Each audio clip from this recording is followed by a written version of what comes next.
John, you can lead us. I pledge allegiance to the flag of the United States of America and to the republic for which it stands, one nation, under God, indivisible, with liberty and justice for all. Thank you all. We have 7 projects on the agenda tonight, and mine is the first one. I'd like to remind everybody that we are, with this many and just in general, we're trying to go through things as quickly as possible. We'd like to sort of try to hold things to maybe 15 minutes apiece if possible. We want to spend time on the site plan and understand the massing of the building and the additions or whatever you're doing in relation to the site so that we understand that. And then we want to understand the exterior modifications that you're making. And that's really the concerns. If there's a plan that explains something a little clearer, we'll look at that, but we really don't want to look at plans. It's kind of a time thing, and it's also a privacy issue. So if you have a large plan that has elevations and plans on it, if we can fold it up so that just the elevations are showing, that'd be good. Also, whatever we can have that is an existing and a proposed, if we can somehow make sure they're side by side on the table for the camera, they're just kind of the easy things that we can do to hurry things up. And to start hurrying things up, I have the first presentation tonight, so I'm going to try to do this quickly.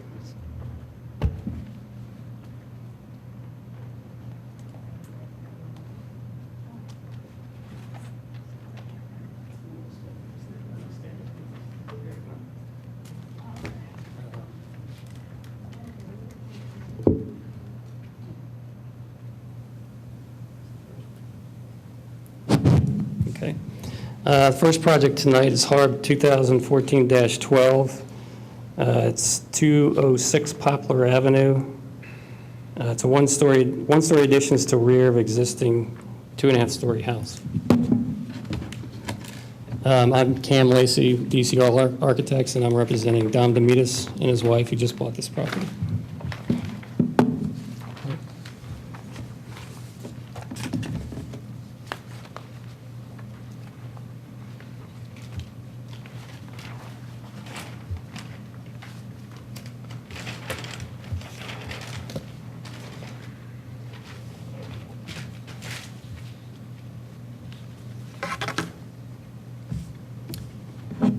First, I'd like to just say this is a 1905 house. It's called a Colonial Revival. I've got a front elevation here, which is pretty hard to see. It's hidden by a lot of greenery. But there are probably 6 of these houses on Poplar on the north ends of it in the 200 block. The typical detail of it is it has a large second floor gable that overhangs the front porch. And the front porch either has large pebble dash columns or a combination of those and 3 wooden columns. This happens to be that model. It has the entry columns are pebble dash and the corners are the square columns. This is an existing site plan. The shaded area is the existing footprint. Here's Poplar Avenue. The 100 blocks that way. Currently, there's a 1-level deck in this area, and then below that, a hard terrace down in this area, and then nothing here. What we're proposing to do is this outline here, which is to add a 1-story piece to this, which has shed roofs predominantly. The lower one is a proposed, and that has a darkened version of that, so you can see how that fills in. These houses were made they were flip plans. They would put them in different orientations depending on where they were in the block. And this little piece here was always kind of a mud space, cold porch, service area to the kitchen, which was either right there or just behind it. And this little box, this bump here is a later addition. The driveway in this house comes down on the other side, so that it's the wrong orientation for things. So part of this renovation takes care of taking this area and developing, mud space for an entry there, and then enlarging living and kitchen space. On top of that, there's another deck added in this area here. The garage is existing. The original garage was 1938. It was torn down and built, I think, in the rebuilt in 93. We'll be doing another project on that later. But right now, we're just talking about this area here. The existing plan has some key numbers on here which refer to the photographs. As I said, this is the front of the house here. And this is a detail of the corner with the 4 posts. And right now it's got a vinyl siding on it that's either a lap, well, it's all lap siding now, but 2 different colors. In the inventory, it talks about a stucco base and wood shingle as a second floor. Then it also says that those were covered with asbestos shingles or something else, and now we've got vinyl. So I think for the purposes of this project, we're going to match what's here now with the intention that when we peel things off, we'd like to restore it to whatever was there. So, for instance, if we take the first floor siding off and there's stucco there and it's a pebble dash or whatever it is, and it's within the budget, that's what we want to do, is restore that. I think the additions we're doing will probably all stay in a clapboard siding. It would be an AZAC material, or a hardy plank material. But beyond that, the main body of the house, we'd like to probably restore that at some point, but we're not going to get into that now. This is the rear of the house right now. This is that little mud space that I was talking about, and that's the addition that was put out, which is kind of off of the kitchen area. The rest of it is all the original scale of things. And then this is a corner shot of that around the other side.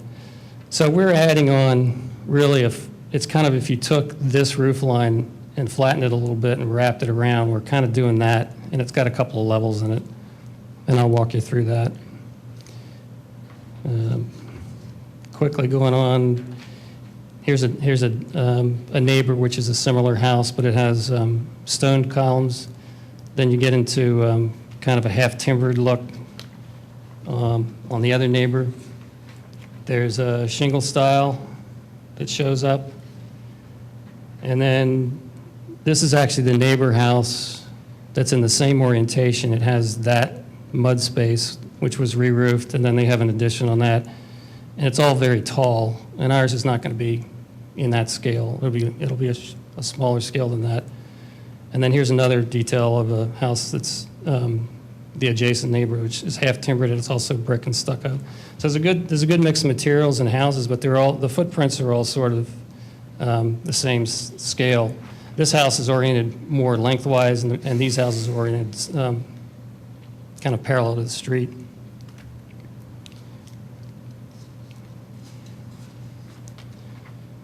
Now I'm going to ask to zoom in on that, if we could. A little bit more. Yeah. Okay. These are the proposed elevations, and I'll see if I can point to things that are going on. If you can see this little dotted line here, that's that little back bay addition that was put on later. The plane of the house is right here, comes right down. So we're adding on this piece on this end of the house, which becomes this mud space, and then off of that there's an indented side entry, and we're going to keep.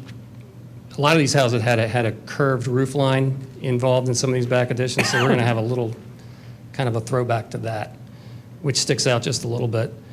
And that'd be the side addition. Beyond that, you see a little shed here. This is the owner also wanted a home office in this lower level, so we've got a stair system that goes down under that cover. And then beyond that, you can see the deck. And then this is a little piece that's a kitchen piece that's this octagonal, this kind of bay arrangement here. Then on the other side, you can see the existing line and how we're just extending that a little bit, then indenting, creating that new little nook space. And we're going to take the stone foundation all the way around to match. So that's a consistent detail. And right now, just talk about the siding we're going to match. We just talked about that. Match the siding as it is now, unless we can pull it apart and have stuff, enough in the budget to go ahead and deal with, particularly on a side that's, if this side is all continuous, we would want to make that all one material. Maybe we get up into here and the gable ends and something else. But it's, I've had a couple of these projects come about where, a lot of it's in discovery. And what we like to do is propose that we match what's there, but also say, whatever we find, we want to relate to that and bring it back. So that's kind of, in terms of the massing is going to be the massing. It is what it is. One story is pretty simple. And then on the back, you can see how that plays out. This is the driveway side. So you'd have this sort of mud space here, and then this is the lower level stair to the lower office space. This is kind of that family room space that's there. And then this shed becomes this little half octagonal seating area for the kitchen. And again, a stone base goes all the way across, and there'll be a deck piece that sits right in here, which I took out for clarity. None of these windows on the second level are centered, and this is sort of a double slider awning, something or other, which we're going to go back to a double hung, and it'll probably be just as offset as this one. We're going to look at framing in there and see what was original, and see if we can put it where it used to be, but that's where it kind of is for now. I don't know that you need to see a plan to understand it, but if you need to, I can show you that, or if you have any other questions. That's kind of it. Roofing would be to match. Right now, it's asphalt shingle. Used to be wood shingle. We probably won't go to that route, but we'll match what's there.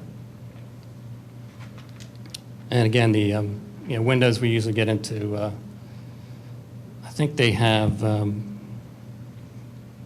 forget what you have there. You got a mix of everything, don't you? We got to make a decision on whether we're going to do kind of a 6/1, which is kind of what's there in most cases, or a 4/1. We'll probably stay with that. It's shown here now just kind of blank because we're still investigating what's original and what's not. But the idea would be to go back to what used to be there in anything we replace or anything that's new. Any thoughts, questions? So in terms of it looks as though you won't be able to see that addition from the street, is that correct, or from a major? I think you'd be hard pressed. You'd probably have to get in the driveway. It's hard to see the front of the house. Yeah, I know. I noticed. But it's everything's in the back, and it's only a minor pushback. It's not extending to the sides, it's just No, just going straight back. And the detailing around the soffit and all that will be similar to the rest of the house? Yeah, I mean, I know what these houses have. It's usually open rafter. This one's all closed up and clad. So we'll probably take a peek at that. I'd like to keep it as an open rafter tail. But again, I've got to talk to Dom about how far we want to take this first round. If we see that there, I think anything new will be that. And then we'll go back and fix the other things as time permits. So, Cam, the deck is sitting on posts? right now, yes. And the new one, yeah. The new one, yeah. It'll be sitting Okay. on.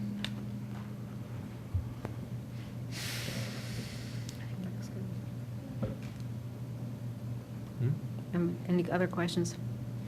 Yeah, well, the entire project you can't see from the street to start with. And the whole addition makes a unified whole. It's a unified whole, but what's nice is because of the various setbacks of the three sections, you don't have this one massive block going across the bottom. And it kind of apes a little bit of some of the other homes around the area too that are staggered. Even the front of this, I think, right, there's like a center bay in the middle. Yeah. Yeah. And the rear is similar to that, too. It's even more Yeah. pronounced. Yeah. In this, you can see the profile here. Yeah. So we're trying to maintain that, but make it more usable space. These are really tiny spaces in the back, as it is now. And the basement entrance is a nice little play. Instead of just opening up a door and walking out that way, it's a nice, nice He touch. wants a real entry. So So, we gave it to him. I have enough. Okay. Make a motion to approve, excuse me, make a motion to recommend approval of a COA. Second. Okay, Should we- all in favor? Aye. Aye. Motion carried. Thank you, guys. And you understand this is a recommendation? Yeah. So the reason we have to do that is I'm not allowed to vote on my own projects, which kind of makes sense. So we have to have 3 that aren't me to do that. So that's how that works. You can go to the shore. You can go to the shore. All right.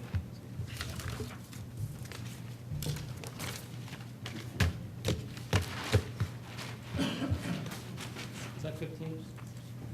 Pretty close. Pretty close. Try.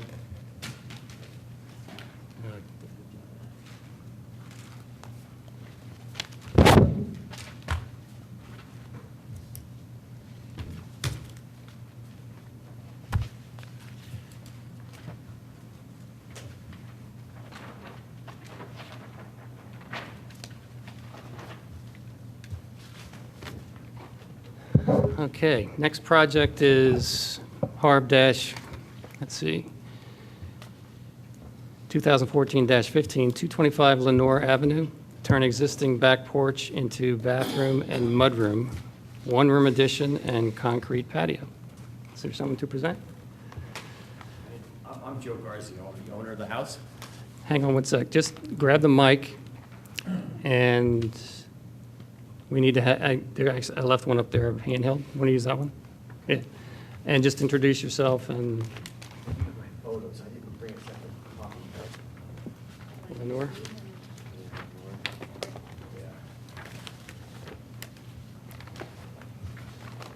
So if you could kind of start over and introduce yourself. And, yeah. I'm Joe Garcia, the owner of the house. I'm not Home sure. of my wife and I. I'm not sure that's on. Is that on? Joe Garcia, owner of the house, along with my wife, Mary Ann. Thanks, Joe. Okay. So now this is Lenore Avenue. This would be the front of the house here. This is the existing house as it is now. And as you could see from down here, I have a very, very large lot. Extremely large, and I have a very small house. This is a little cutout of my house. Right now, this is the back porch. It's enclosed. It's a playroom.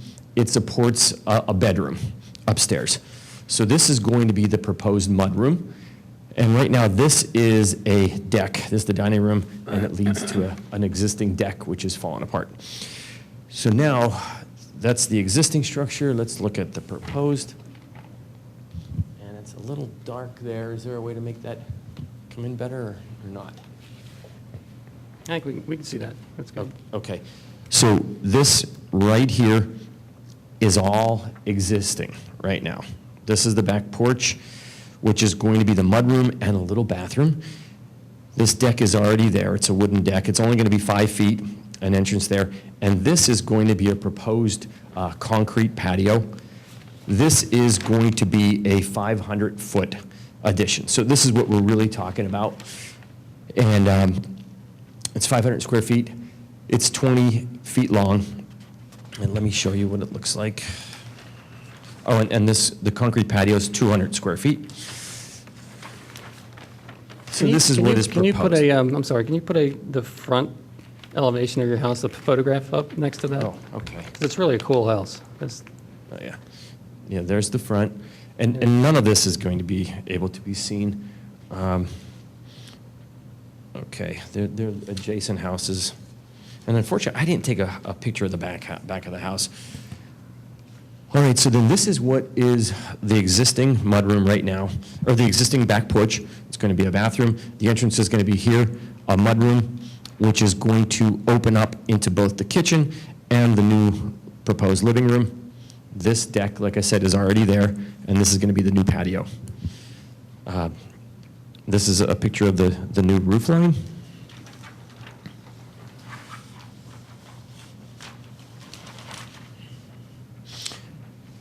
Okay, currently this is how the house looks when you are looking, I guess you'd say, toward the center of Wayne. And this is what it will look like when we put the addition on. This is looking at the house straight from the back as it is now. And then after the one-room addition here, and we changed the back porch into a mudroom, that's how it's going to look. And now, if you are looking at the back of the house existing now, you would be looking, let's say, away from Wayne toward Paoli. That's how it looks now. And after the addition, that is what it's going to look like. We're proposing windows that are exactly the same as the windows we have. And the siding, it is, right now it's asbestos shingle siding that's painted a lime green, and it's going to be cement board siding that matches it. That's painted the same color.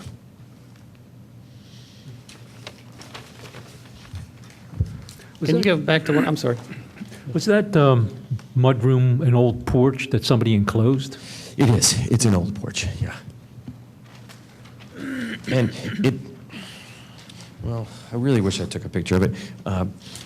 It has those doors. I mean, it was enclosed before I bought it. Okay, this is a good picture of it. It has those doors right there around it. So are those false columns, or are they real columns that the panels are in between on the existing? Like what do If you mean? go to your existing side elevation, and just kind of move it over just a little bit so the camera can catch it. Yeah. On the corners of the house, on the upper one, the existing, it looks like it has columns on the corners. Is this in the front of the house? On the rear. On the rear.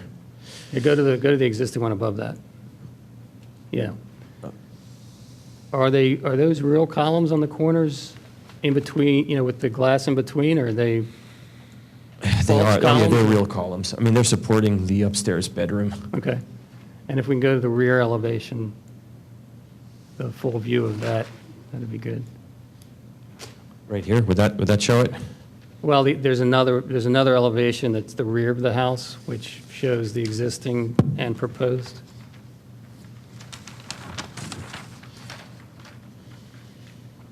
Oh, okay. Yeah, that I one see. there, yeah. All righty. Wow, that's not coming in too clear.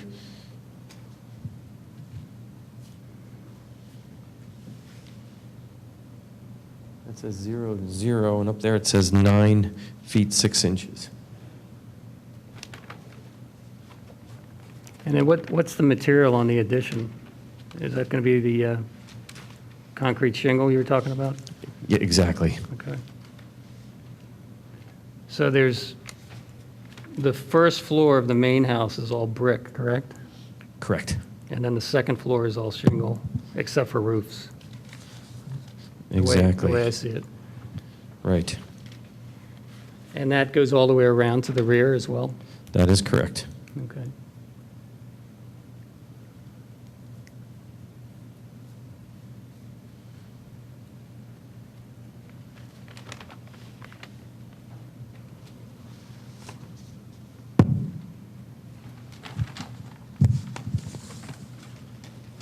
There's a side elevation that shows the long part of the addition.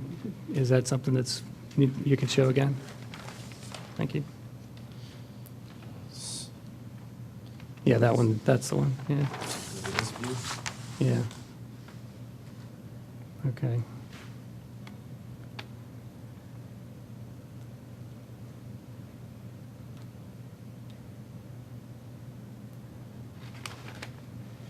Is is there any difference in the base of this house? Does it just go brick all the way down to to the ground? Or is there? It's brick and then it's stone. It's stone, okay. So on the addition, are you going to do stone, or are you going to do stucco, or have you thought about that yet? or- We haven't thought about that. Okay. That's a good question. I mean, it's going to be cost-driven, kind of, you know. Yeah.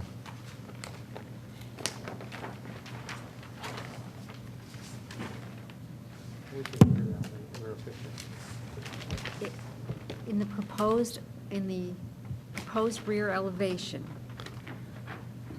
there's a piece in the center that looks like a blank, or it looks like siding. Is there a window there or no window? Do you know what I mean? It's on your drawing A21, and it's the proposed rear elevation, the center piece. Oh, for the Oh, it's a fireplace, okay, got it. Got it. got Yeah, it. that'd be a fireplace. Got it.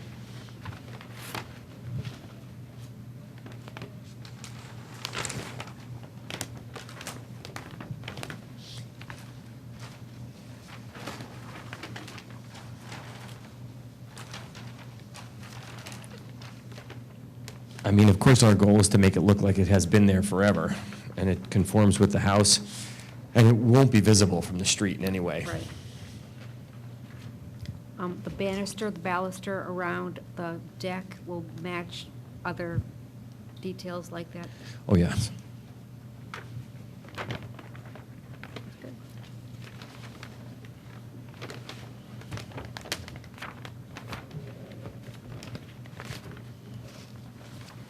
I wish you had a rear photograph. Yeah. This is really tough, because the front of the house has so many great details. And it also has roof overhangs that have huge soffits, and I'm sure, you know, like a beaded board kind of a closure. It has flared, you know, shingle detail. It has, you know, flared roof details. It has shed roofs. It has gables. It has all kinds of really interesting things. And I don't get a sense of what's going on the back of this house from the drawings that we're seeing. So I guess I have to just ask questions. Does the second floor roof line,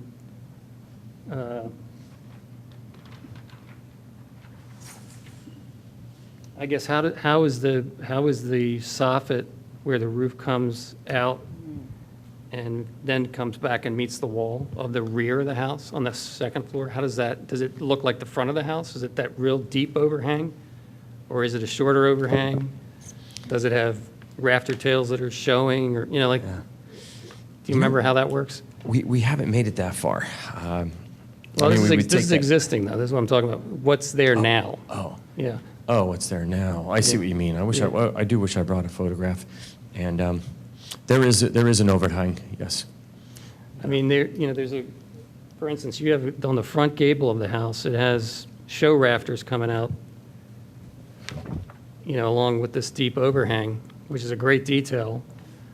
And would you consider doing that on the rear of the house? You know, those kinds of things are just to make some consistency. Usually that's a second floor, kind of a major thing, but if you take little details from all around the house and try to, you know, push them around, you know, right now it's kind of sketch form, you know, there's, Yeah.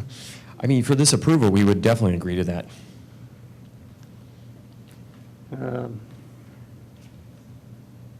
yeah, we always run into this.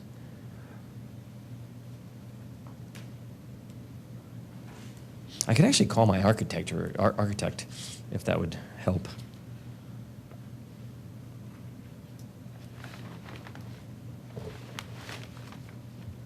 Well, I think, you know, we have to do what we have to do here. I guess there's two things that I'm concerned about. One is we don't have a picture of the rear of the house. And the detail we have here now is a little sketchy. And I'm hearing what you're saying, but you're also saying we still haven't figured that out yet. And we're not really allowed to tell you exactly how to build this house. We're supposed to get what you tell us and react to it and say yes, no, or, you know, and then after we decide what is going on, we can give you recommendations. I feel like we're giving you recommendations before that fact because I don't know what's there. and I know what I'd like to see, or maybe not see, or whatever, but I'm a little concerned we don't have enough information. Didn't we start, I realize you came here you came here for a recommendation, obviously. And I know we were trying to see if anyone wants to come for a preliminary, almost like a talk back and forth. Oh, yeah, that's a great idea. What about this? Is there any way to not charge more money to resubmit, but think of this as preliminary and then come back with details? Well, like we did before, they could email us with revisions, and then at the next meeting in public, we go through the whole process. But- You don't have to, I don't think you And really keep have that to, as you don't have to still- submit again. That's what I'm saying. There's no Right. resubmittal. I don't Right. want We to put that under old business. So that's approval with conditions, is that what that's called? Yeah, like, what we're saying is, final change that you need to do, I don't know, that's why I'm asking, I don't know if that's what's going to the work. best way to do it. we've done this before. Where you- Agreed, and it's always been very sticky. It's usually been for one item. Approval with conditions. Well, To be determined later, how do I take this file and make this public record now that you've just approved, just the way it sits? I But know. with conditions that you may approve next month. No, I hear you. It makes it hard. How do I do a plan review on approval, but with conditions that'll be spec next month? He has every right to come in and put his building permit in. How do I do this? Again, Cam, I understand your issue here, but may I remind you too, it is all in the back of the house. I understand you're not going to see any part of this from either direction, kind of like your project. So maybe without having the owner make a commitment, maybe you could give him a couple of guidelines that he should shoot towards, but approve the general addition. If he could work towards maybe the rafter tails or maybe towards that, but it's not going to hold the project up. Again, understanding it's in the back. I think in a nutshell, what you got here is, I think, speaking for myself, it looks good, but it lacks just those little details. I'm not talking about spending a lot of money for all kinds of crazy things, but it's a difference between what a builder would put up and what an architect would design. And if you're trying to match what you got for the real house, you're going to wind up with something that looks good. I mean, it looks good the way it is, and it'll functionally be what you want. But it's those exterior details that are just missing.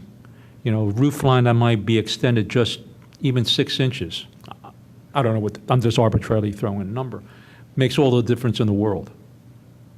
And that's something that you really might want to think about as you proceed through the building process. Yeah, I think we can approve this on massing and scale, Yeah. which is kind of that's kind of our thing, you know, that's our main interest. It's like, here's a developmental pattern. This house was always supposed to be this small, but we're moving forward in life. And so you're doing something that can't be seen. It's not overstated. It's a one-story piece. It doesn't overpower the site. The intent is to use similar materials, similar windows and so forth. So, I mean, it's all there. So I think we have to approve or disapprove based on that. And then we can say, here's some things we'd like you to look at. And you don't have to come back, but it's just, you know, that's what we'd like you to consider. And it has no basis for us approval or non-approval. It's just suggestions. I mean, if you're putting this kind of money in, you know, just a little bit more forethought, you can get something that really looks, It's really a great it'll look, house. wow, It's a great house. versus, oh, that's nice. Yeah. Oh, no, I could give know him what I'm that saying? assurance. We do want to make it conform to the rest of the house. We do.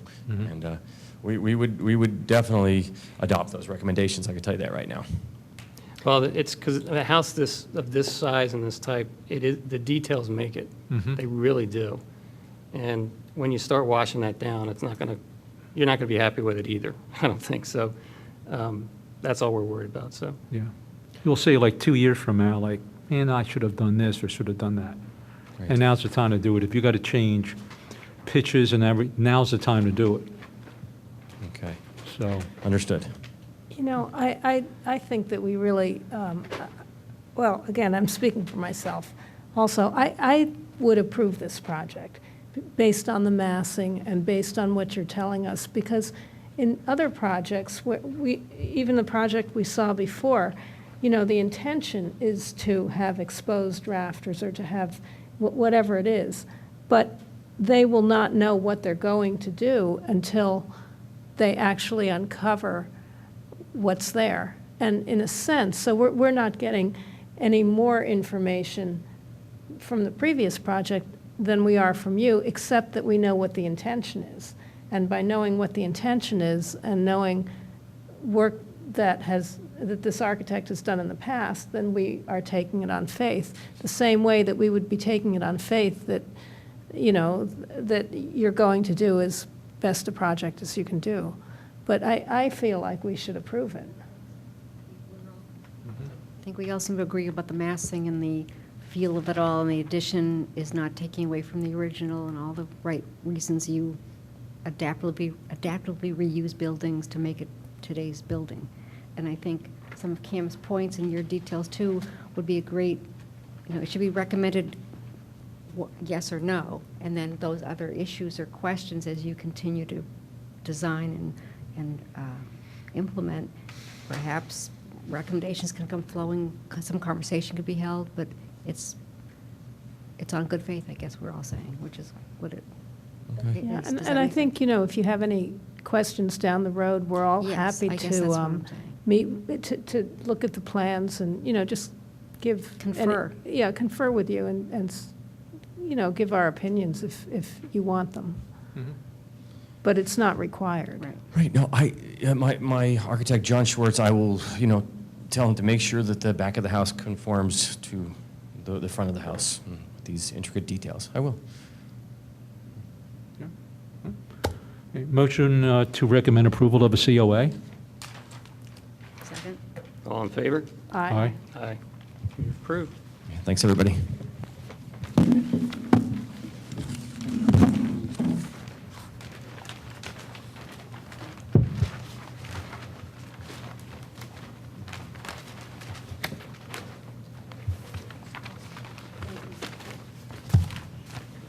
Okay, next up, we have, I think we're switching these, right? Yes, that's okay. Okay, Harb 2014-17-250 Pembroke Avenue.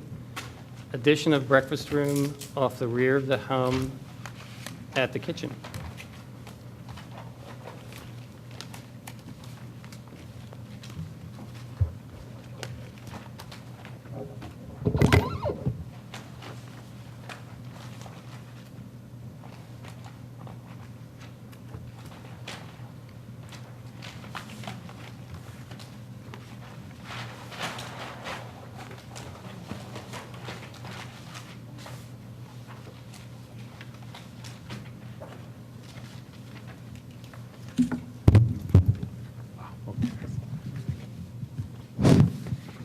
Hi, my name is Elizabeth Springer, and I'm representing Kirsten Frazier, who's here with me today, along with a neighbor who is here if you'd like her to say a few words about her thoughts.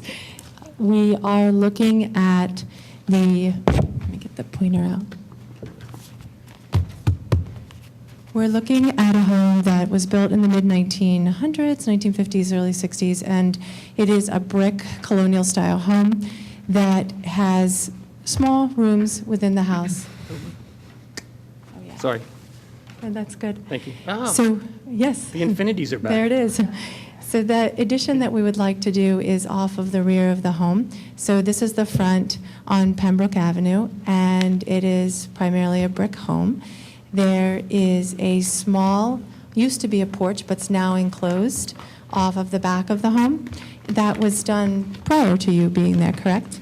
And it is a slab-on-grade type of situation with an asphalt roof, and the vinyl siding that's on the second floor extends around the back of the home. And let me get to the pictures here.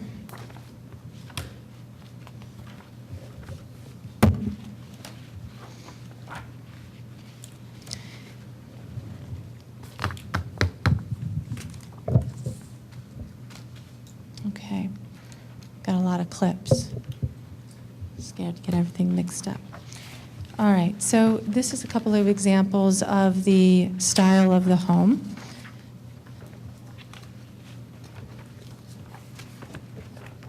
All right, here we go.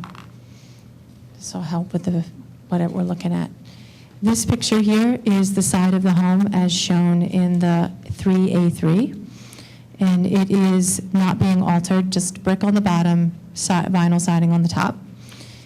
This is a picture of, just in case it's appropriate, the front of the home, although we aren't altering any of it, but you can see this area here is the garage, brick front of the home, shed-style roof entrance on the one-story entrance, and with the vinyl siding on the top.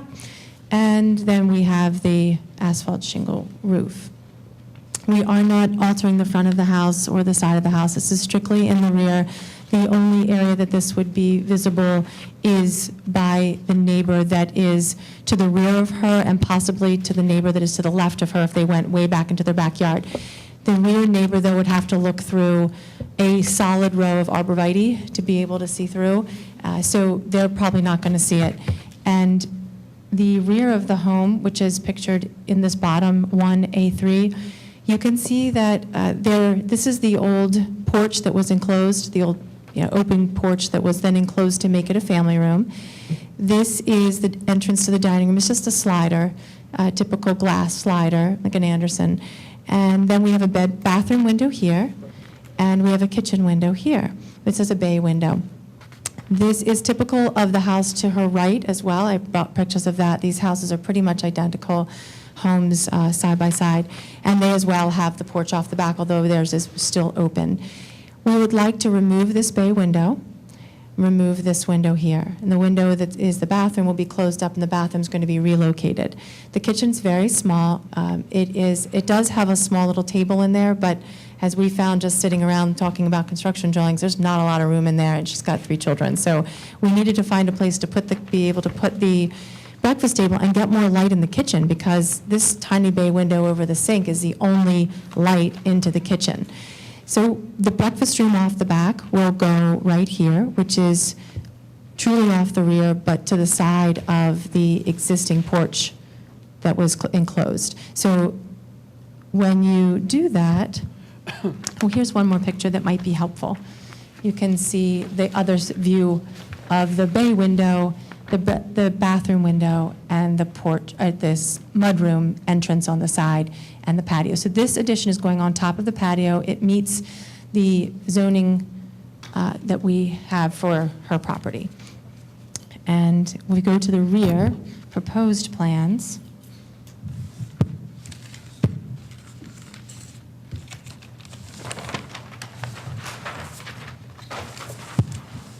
Okay.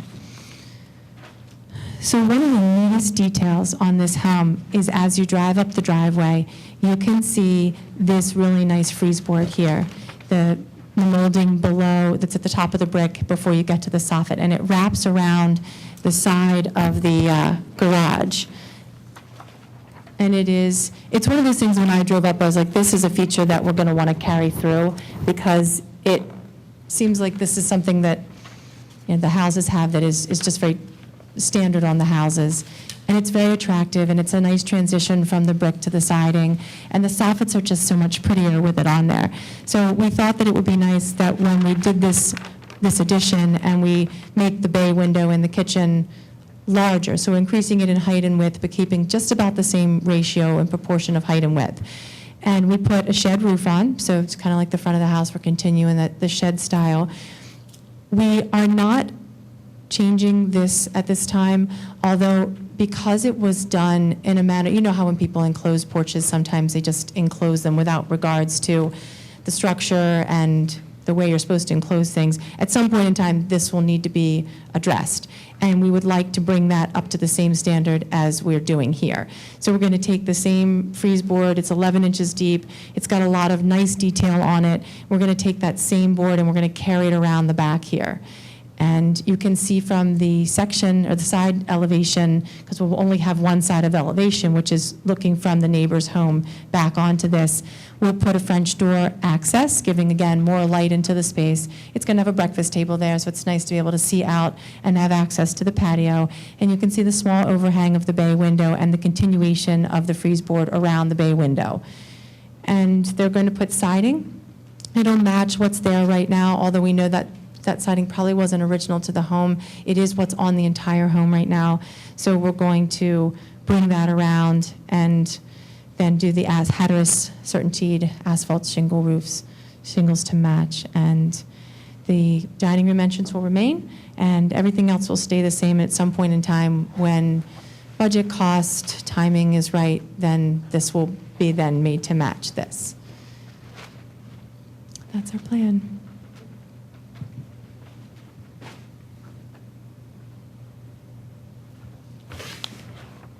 Well, the scale of the addition is perfectly fine with the rest of the house, so it's nicely in proportion. And the house itself is non-contributory to the district to start with. So a lot of those issues go away. And you're still maintaining the same character of the existing house. So other than that, I don't have any more questions. And pumping it up a little bit. Yes. Yeah, Yeah. Nicer. I like it. Yes, yes. I mean, I think what it is the back of the house, but it's where you're entertaining now. So Yes. I think it's just nice to bring some of that around. And that's when I walked down the driveway, I was with the contractor at the time, and I said, look at that trim work. I said, whatever we do, we've got to bring that around. So even though it's dressing it up a bit for the rear of the home, I think that's the one feature that I noticed on the house that really just stuck with, oh, this is well done. So we should pull that around, so. Yeah, I think the massing is good, and it's not visible from the street or from any major place. So I think it's a good addition. I mean, I think it conforms to our standards anyway. Yeah. So- Yeah. So I would recommend that we grant approval for a COA. Okay, second? All in favor? Aye. Aye. Got 4. Thank you. Don't go anywhere. Definitely not.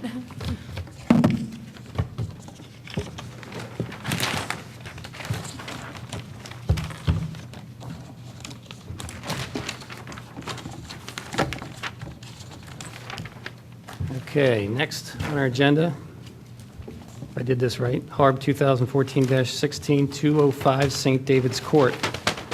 Increase size of utility room to allow for laundry and access space from interior of house. Increase deck size and cover new portion.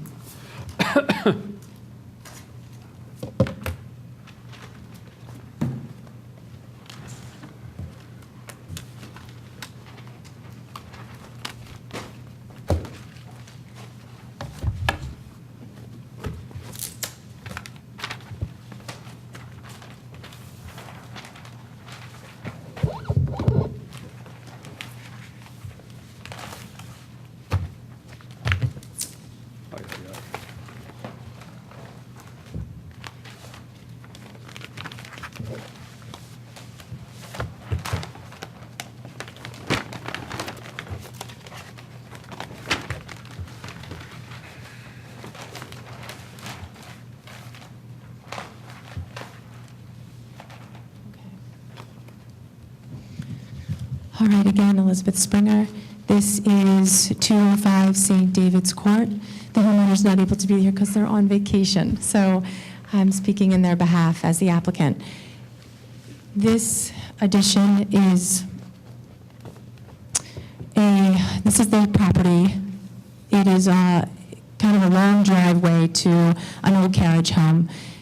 And it is in St. David's Court. It's tucked back in the back. It used to be part of a larger property in the front, and it was sectioned off years ago.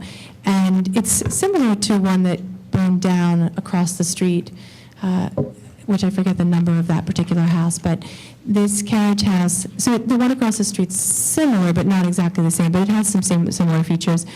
The houses that are around it are very different from it, so I have pictures of them, but they're different. This particular situation is that they have a room off of the back of the house that is existing. It's a utility room.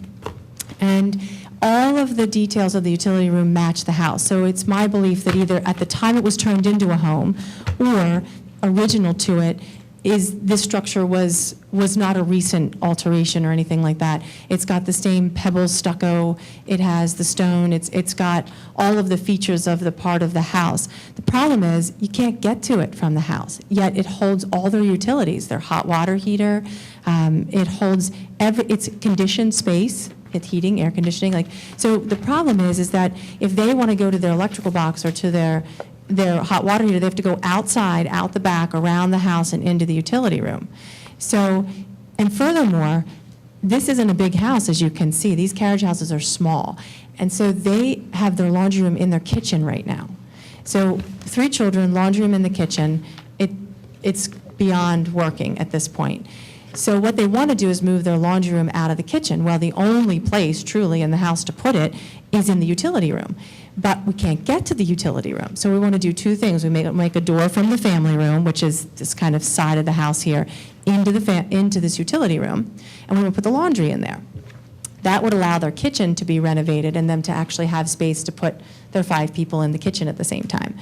The only situation is that utility room, there's 2 major things.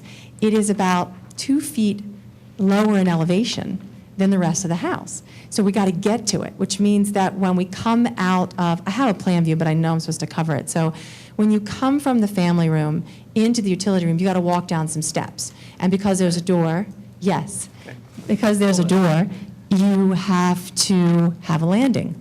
So because you have a landing, all of a sudden half that utility space is eaten up with steps and a landing.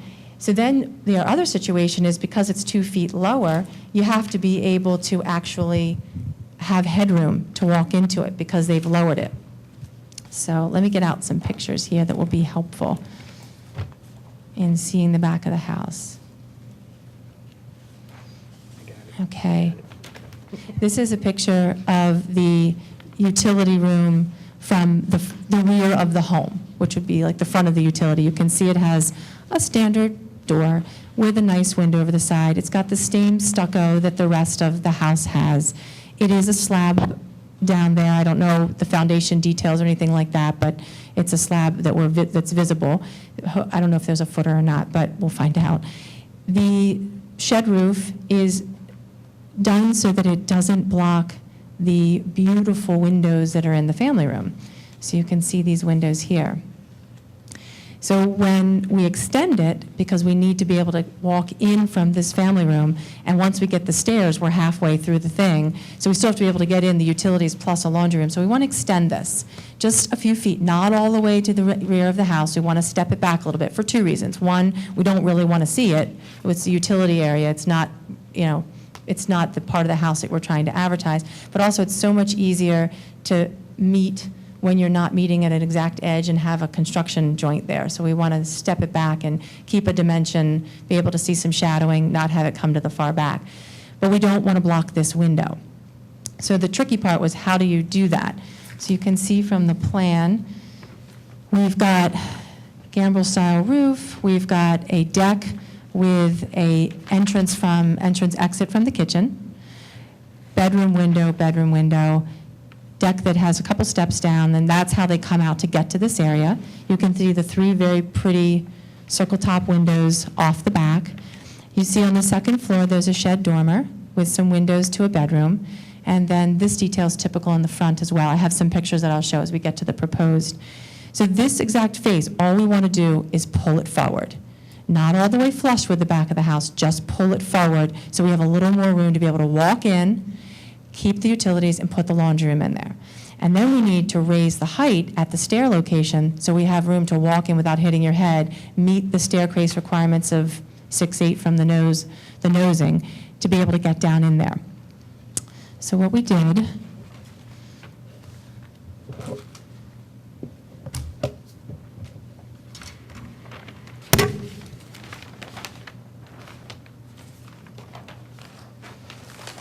so this is the proposed plan. Again, it looks very much the same from the side, except that because I had to slightly shift the door to the left, I repositioned the window on the other side. So I moved it to the other side because of the layout of the things in the inside, trying to maximize my corners and not put windows in bad spaces. So I'd like to reuse the existing window. If we find that it's rotted or something like that, I have an alternative through Eagle Windows and Doors that is in your packet, or if it's not, I have extra copies. But I'd like to reuse the same window, just put it on a different spot. That'll allow me to slide the door a little bit so it's not right on the edge and I can take advantage of that wall space. I'd like to reuse the existing door as possible. I'd like to continue the stucco pattern around. We might have to do a little rework to get it to happen because we don't want it to all of a sudden change coloration, but we might have to rework this side so we don't have a big color change between here and here, but we'd like to keep the same stucco pattern. The roof would extend as well, same pitch of the roof, but we have to make sure we don't block this window. So I'm going to take the same approach with the shed dormer that's up here. I'm going to put that same type of shed dormer here that gives me my headroom over the staircase. And that's what you can see on 2A4 with the windows at the top. I only have that much room for windows because if I don't want to make it too flat of a roof because it wouldn't look like a shed at that point, and I want to have some pitch to the roof. I'm probably going to have to put a rubber membrane up there anyway because it is so flat, just like this one is. But I want to be, and then I'd wrap the hardy board or the hardy board shingle siding around that, which matches the other dormers on the house. And then, or I might put a metal roof at the top. And then I've got the small windows here just to give some extra light in there so that it gives purpose as well to the fact that we had to bump out. But the nice thing is it doesn't mess with this window. So your view from the family room doesn't change. We're not changing any piece that is truly part of the original detail. We're just adding a little shed dormer to give us headroom to be able to walk down the stairs. Otherwise, we do not have a headroom. You walk right into the rafters. And then pulling it forward a little bit. The next part of the picture is that the door that's off the back, it needs to be replaced. And because the kitchen, this is the only light into the kitchen, they'd like to make the door a little bit wider, a little bit taller, so that door would be exchanged. And then the final piece is they'd like to make the deck go a little bit further along the back of the house and provide some shade so they can sit out there even when it's raining or even in the hot sun. And we have a few details that we'd like to carry through so that everything looks original. One detail is the little pent over top of the door. That it isn't on the back of the house right now, but it's on the front of the house. And I'll show you. Let me get to it.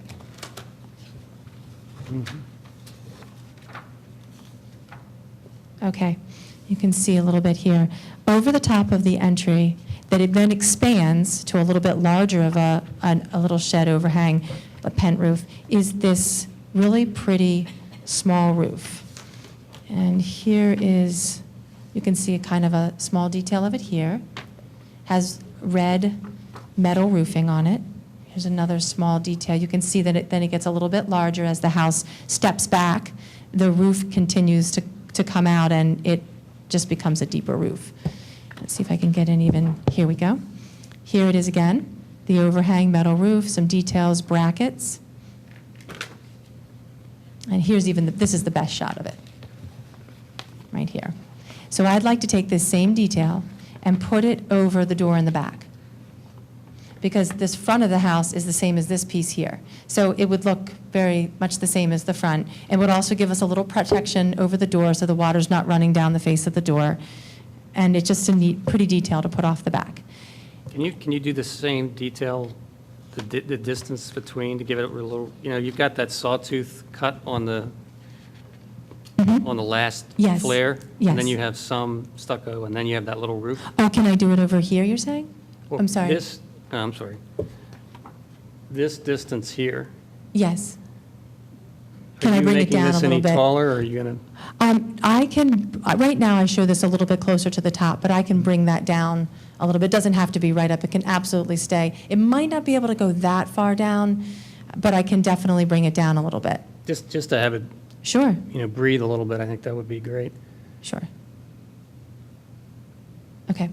And then these are the original sliding door tracks, is that what's still there. That's great. You can see from the front of the house pictures that there was some work done that doesn't really, like the brick, it doesn't really match what's Phase- going on. Phase 2? Yeah, maybe, I don't know. We never really got to that except to say that, hey, the door itself, that's the kind of door we're going to put off the back. So you can see we'll take this and put it here. But we're not going to pull the brick in. That was the old door opening, obviously. So that's what one person did at some point in time. And at this point, we're not messing with it, but because they're not touching the front of the house at this point. By the way, nobody can see this from the street because of the long driveway. Still, regardless, we'd like to carry some of these things through. Then, just as this particular roof expanded as the house stepped back, we'd like to then pull it forward to cover the deck. And so from a side elevation, you can see on 2A4 that we would be bringing this metal roof out further, and we would put a bracket on it, just like the ones that are in the front supporting the roof. So let me get back to those brackets. This. So these with the brackets that would be attached to the posts, and then it would kind of have this type of a look where it supports the header, and then we've got the roof. And that'll just give them some covering over the deck. And you can see from the rear elevation that we'd bring them on the sides as well. So they'd be on two sides. And that's also indented off the corner as well, correct? Yeah. Yes, that is correct. It does not come to the end of the house. It just comes out enough, I think we have about 10 feet here, to be able to have a little more space on the deck. Because when you walk out here, the deck is really not that deep. It does come out this far, so we're just kind of going with the same plane along the back. But you walk right into the table, so this will give us a chance to be able to walk and come down the yard without walking into the table. So we're going to be able to slide everything a little bit when facing the back of the house to the right, and then give you a place to sit out of the sun. And we would carry that same metal roof across the top here, and again, probably here as I've shown it as well. That's a budget item, but because you're not going to see it, but it would be nice to be consistent. Is that the carriage house for this house? I'm not sure. They weren't sure either, but I believe let me look at the carriage house is the one. I mean, that- this view here, is this from the carriage house? That's the backyard. That's the one Right. from the backyard.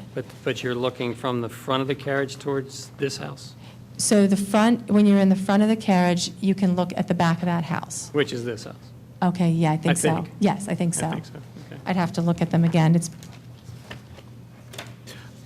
This is the one that burned down across the street. Oh, the red one? Yes.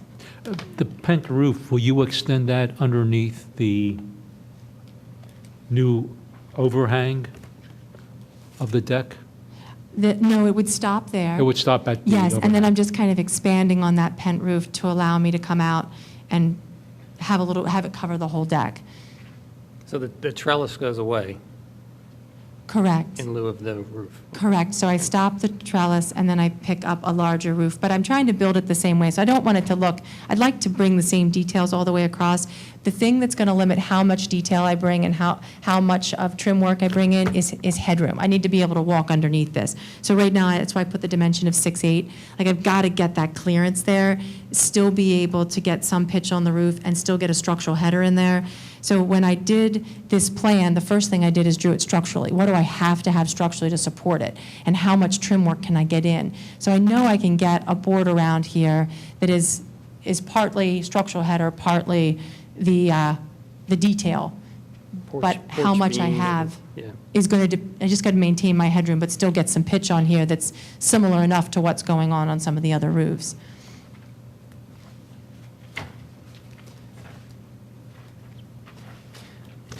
Well, I have to say, these carriage houses for these main buildings that have this much detail to them are amazing, as you've seen. And what you're doing is so far behind everything in the world that no one but a helicopter could ever see it, which is unfortunate because, the place is a beautiful place. These little nuances that, the little utility room that's sunken and all that, I mean, maintaining those little scales, but then working with them and being so sensitive to all the details that are there and your explanation of it, we really appreciate. Thank you. Because that's what this is all about. I mean, it doesn't have to look anything like what you described because it's in the back of the building and it's utility and whatever, but you're going that extra mile, so we really appreciate that. Great, thank you. That's really an elegant solution to that utility shed with the headroom and everything. That, We tried to. Something It an was kind of engineer hard can because we didn't know understand. whether to enter from the kitchen or what, but we're hoping that it kind of mimics what's going on, but at the same time gives them access, because it's a pain right now for her. Her laundry's on the dining room table all the time. She's not here, so she can't hear me say that. It's on tape. Yeah, it's on tape, yeah, she's probably watching it from vacation. So I think in terms of scale and things you can see and can't see, it all fits that criteria for everything. Absolutely. As I said before, your attention to detail is, wonderful, and we really appreciate that. And I think, going to a closed section of deck versus a trellis is, probably going to be more useful for them and is more in keeping to the structure. So I think all those things are good. And I look forward to phase 2, 3, and 4, what's Yes, going me on, too. because there's some other things, if done, would be remarkable too. But, this part is a great start. So I think in terms of what we're involved in, I think we can all probably agree that I agree. it meets all the criteria. Great, thank you. So, motion? yeah. Motion to recommend approval of a COA? I second. All in favor? Aye. Aye. Thank you very much. Appreciate it. Thanks for switching on me, too. Not a problem. We're here all night.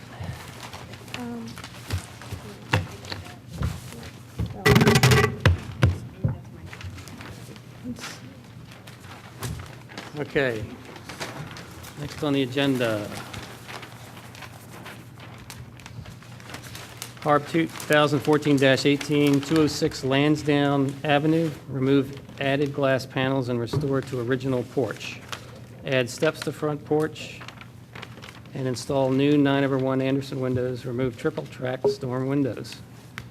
Just from that description, it sounds all great. You can just represent. Nick, please introduce yourself. I'm Nick Walker from Cottage Industries, and the house is pretty much original, intact on the exterior. There's a small addition on the back, but mostly it's intact except for this filled-in porch here. Oh, you gotta have a microphone? Microphone. Oh, sorry. Take So two. the house is pretty much intact on the exterior except for the filled-in porch, and so we just want to remove the panels and.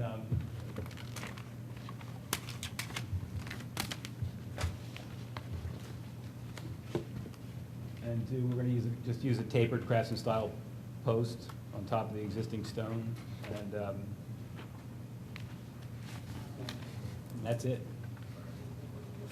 And we're replacing the windows in kind with Anderson 400 series, Same pattern. same pattern. That's great. 206, that's contributing, It looks like, 4 square. Is that right? looks like it.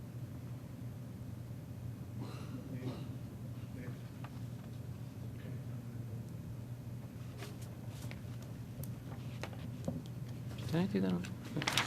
Get the hang of Um, this after a few years. Yeah, we don't have a date on that.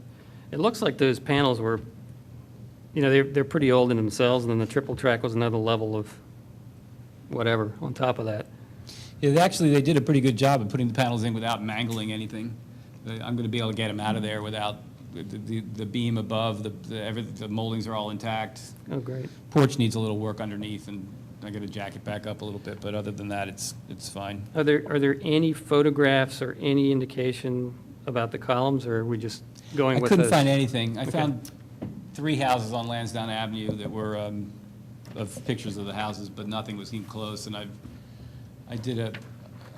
searched all the books I had. I went over to the sandwich shop and searched their book. Couldn't find any original photographs.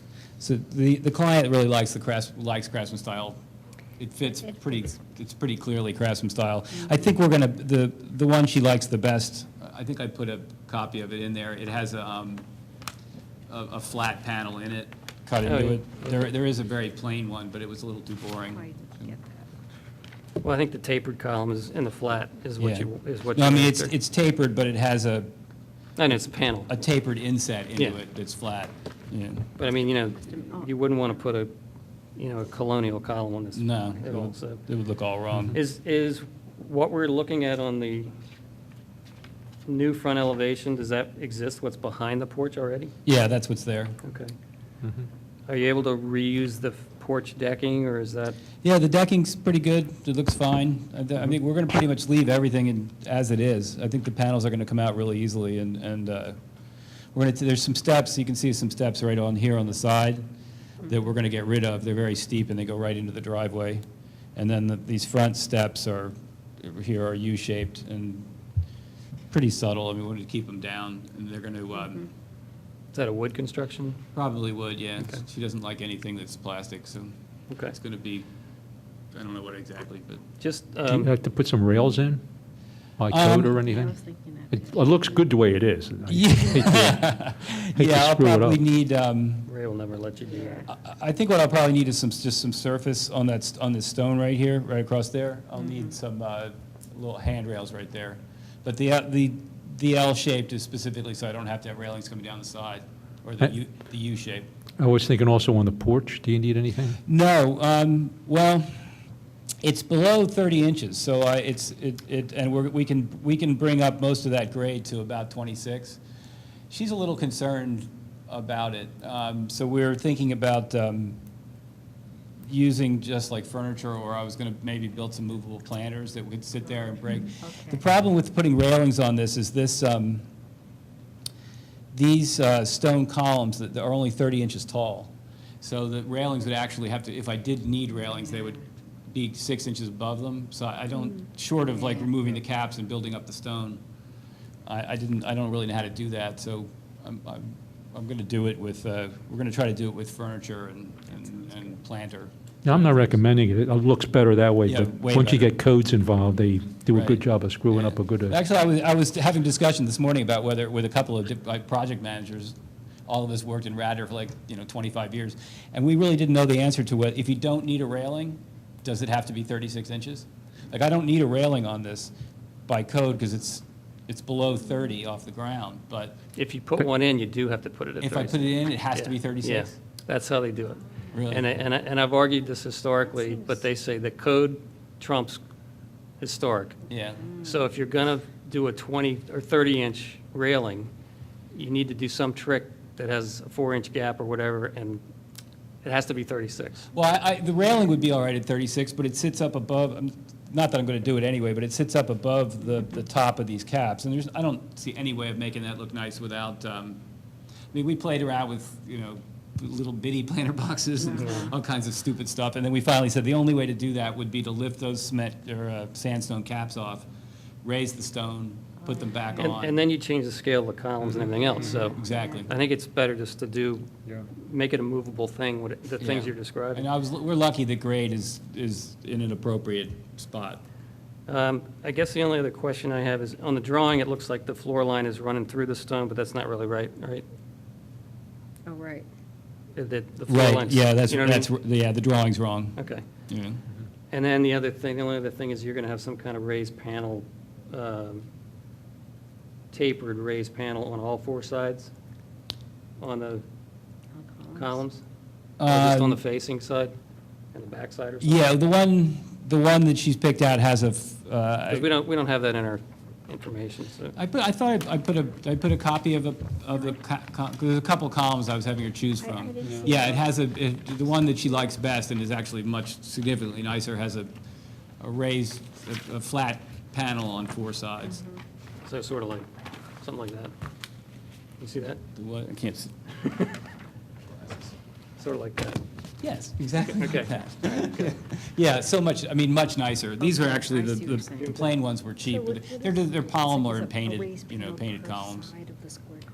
All right, well, I think this is, we always like to see things brought Inside back or outside? to Okay, yeah. the original. I mean, even though this is an old addition to, or an old alteration to this house, I think this services the house more in terms of, going back to the original. Is there any, are you going to try to reuse these window sections and anything else, or? They're pretty cheesy. I mean, there's not much Okay. to them. Okay. And the porch beam looks pretty good, you said, the moldings and the soffits and all that stuff is great. Okay. All right. Yeah, I mean, it's pretty straightforward. Yeah, very straightforward. Yeah. Motion to recommend approval of the COA. Second, all in favor? Aye. Aye. Thank you, Nick, Thanks. again. Okay. Moving down the list.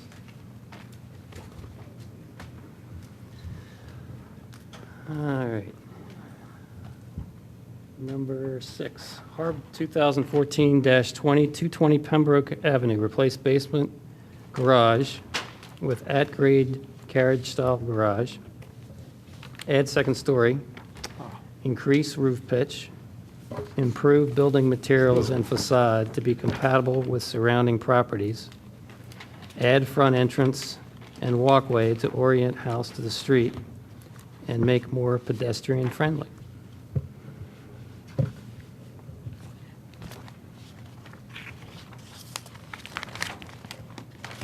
That sounds right. That's what I read.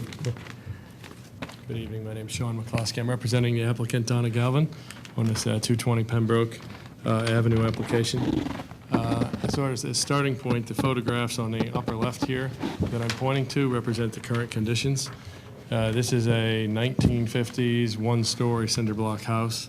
It presents with a garage and a basement, as you'll see here, to the street, but that's actually a basement-level garage. This was essentially a retirement home built in the 1950s by the owners of the adjoining house, 222 Pembroke. At that time, they didn't want to leave the block. So they built this one-story structure, I think, without much intention of it being an enduring building, frankly. It's fairly cheaply built.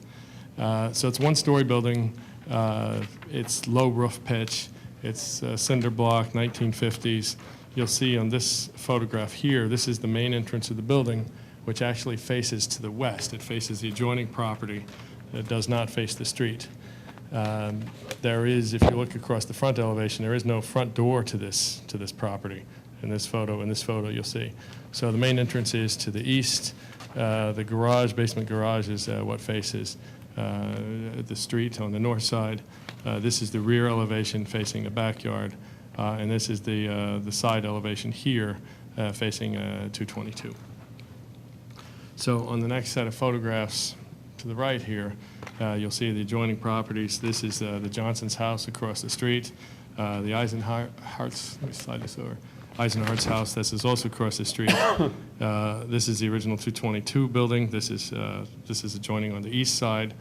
The Lures property, also across the street. And then adjoining, it's kind of hard to see behind the trees here on this photograph, but adjoining on the west side is the Harrington's house, which was, so in general, when you look at the styles here, you have you have 3 of these are stone colonials. You have a colonial that's sort of a clapboard colonial, and you have the the Harrington's house, which is certainly a contributing house to the district. It's sort of a mix of styles, maybe late Victorian. It has some English Tudor features here and some shingle features also. It's a fairly large house. It's actually set on about a 3-acre lot adjoining here. Okay, so the plan is essentially to do all the things that you mentioned in the application there. Add a second story and increase the roof pitch. Before you get into those details, Yes. can you go to the site plan and show us how that? Sure. Hang on just a how moment. it shakes out? Thank you. Are you building over the existing foundation? Yes.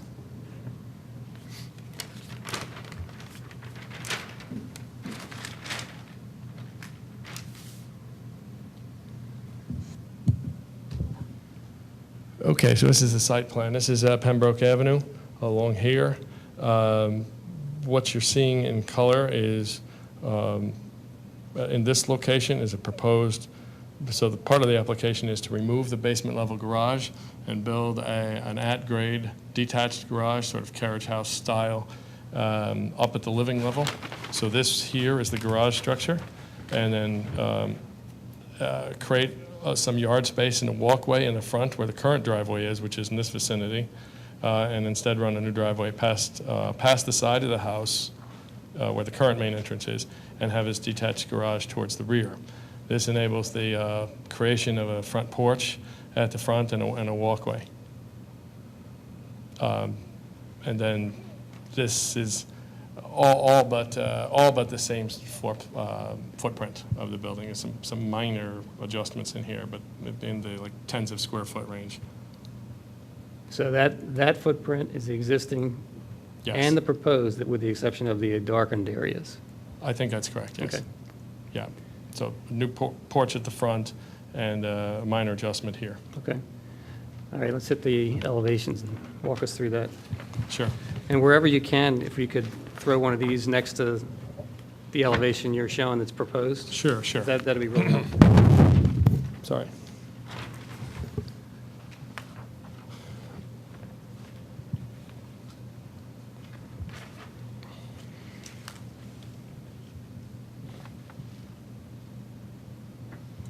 So the easiest one to compare here is probably the front. These two photographs are the current front elevation, and the top right on this drawing here is, just let's try to get this in so you can see it. Top right here is the proposed new front elevation with the front porch, steps, and a walkway. So these two to this. The next, let's go right all the way to the rear. This photograph here is existing rear elevation, and this one is proposed rear. The right elevation is the side facing,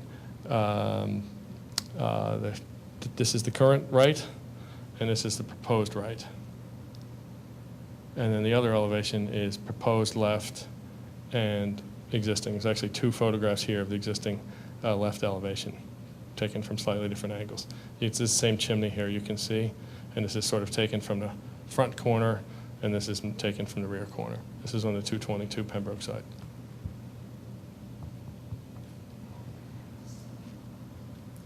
So walking through, happy to talk to you about some of the things here, but Yeah, clearly. talk about materials and how they meet and some of the divisions and things that are going on there. Sure. Okay. So with respect to the materials, the current materials are essentially stucco over cinder block. The proposal here is for lots of fieldstone. That's what you see in this front elevation. The chimneys, that's sort of the base elevations around on the left side here, and the right elevation through this direction. There is some clapboard, which is these sort of fields in this vicinity here. These are clapboard, and there's also some vertical shingle in these sections here, in addition to, of course, the roof shingles. So that's the primary elevation materials. These panels in this vicinity here by the sort of the porch section actually mimic what's going on at 222 next door, which are a little hard to see, but they're right here where I'm pointing. Is that the stucco and timber kind of It's not inset with stucco. It all looks like it's all timber. okay. Stick-like? Yeah, sort of stick-like. It's basically panelized with a big, deep reveal in the panels. This is one of those situations where an isometric really shows off what you're doing. With a flat look, you're like, you got this big mass. But Yes. it isn't really, because it's, take a foot off and all of a sudden you're seeing all the projections and, Yes. Yeah, for instance, on the rear elevation, the double doors are actually recessed, correct? Under the second floor? You see where I'm, or is that on the same plane? I think that might be in, oh, you know what? I think you're absolutely Just correct. There's an overhang above it right here. Yes, that's Okay. right. So you got that back, and then the side addition is Wait, it's not on the plan. in from that back section, but it's even with the front. And you've got a kind of a gambrel-esque roof shed thing going on there. Is that a standing seam metal, copper? I believe it's standing seam metal, yeah. It'll be like a Conair type of finish. All right.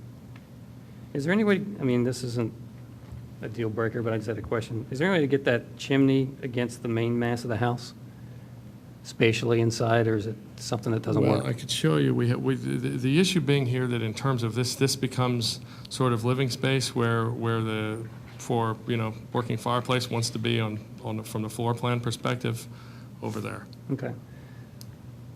It's just atypical for that, for most of these houses that do that, that's all. Yes, But there's this is a different animal than what's there now. quite a bit, yes.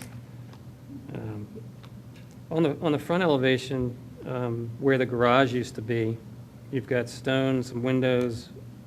I think there might be a little shed roof on top of that.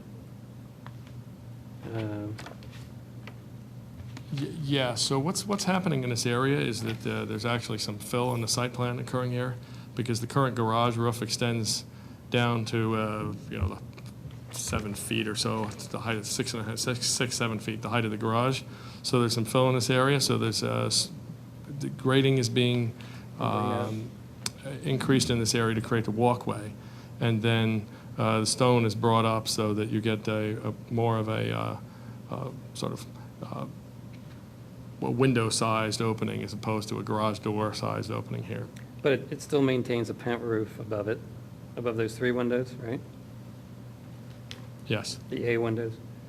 And then what's on the corners and the band above that? Is that a timbering, or is that a limestone, or Are you talking about this band right here?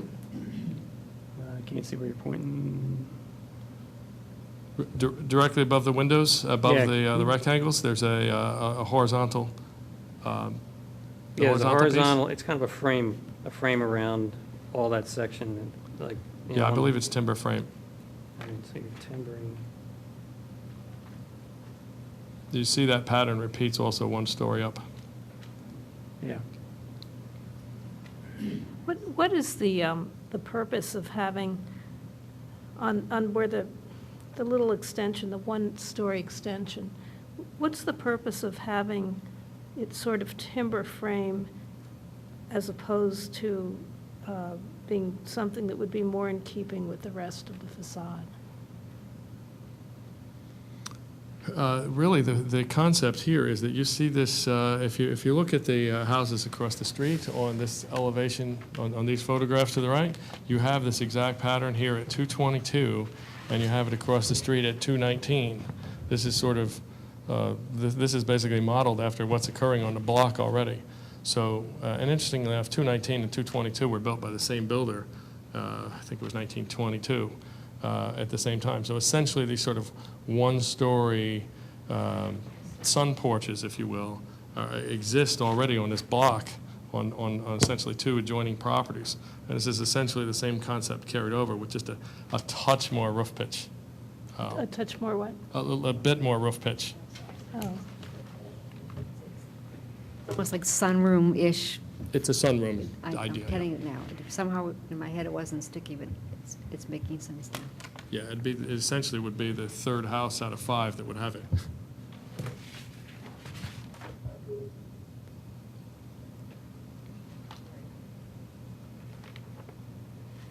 But those houses, I might be reading this wrong. They have the transoms and they have the windows, the long windows, but do they have this with the, well, it's these boards, these horizontal boards that are going across, and then the vertical boards, do they have those? I can't tell from the pictures. They do have these horizontals, so you can't, one thing about these sunroofs, rooms is they carry around, there's 3 sides of the structure that they go around. So the pattern maybe is slightly different. But for example, at 222, that sort of timber effect carries around on all 3 sides. Across the street, I think it's only on 2 sides. Because in 219, for example, it looks like that the porch structure might have been something that was enclosed. In other words, there are columns between the windows, but there's not a large space. It doesn't look like there's half timbering, or whatever you want to call it. I don't quite know what to call it. Right. I agree with you that I think the fenestration pattern is somewhat different, but I believe they were all originally enclosed.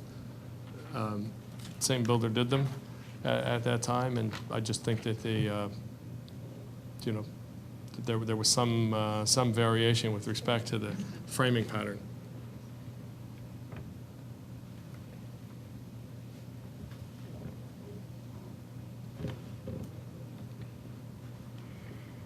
I mean, it's kind of a cross between timber framing and flat panel, Right. you know, kind of thing. I think if you, and this is just discussion, but I think you've got windows with transoms on that addition piece. And maybe if you were to be able to split the transom above the window in the same distance that the timbering was coming through, it might read more true, maybe. And maybe that's just something to look at. I mean, I know you're buying units that are already pre-joined, but if you were to get them separately and actually have, the head of the lower windows is a timbering that goes through, and then on top of the timbering is the transom, Right. rather than have them pinched together, you know? Oh, right. You know what I mean? Yeah. I mean, it might be something to study just to see if Yeah, that has because it's sort of like you've got this rhythm going up, and I know what you're doing, and then it's broken. Right. And it's sort of doing the same thing, because there's a line between the two windows, but it's this 2-inch line instead of a 6-inch line, it's a different Right. scale of I things. wish I had a larger photograph, but if you look here at the 222, it's exactly what you're talking about, except it is in fact done in the window.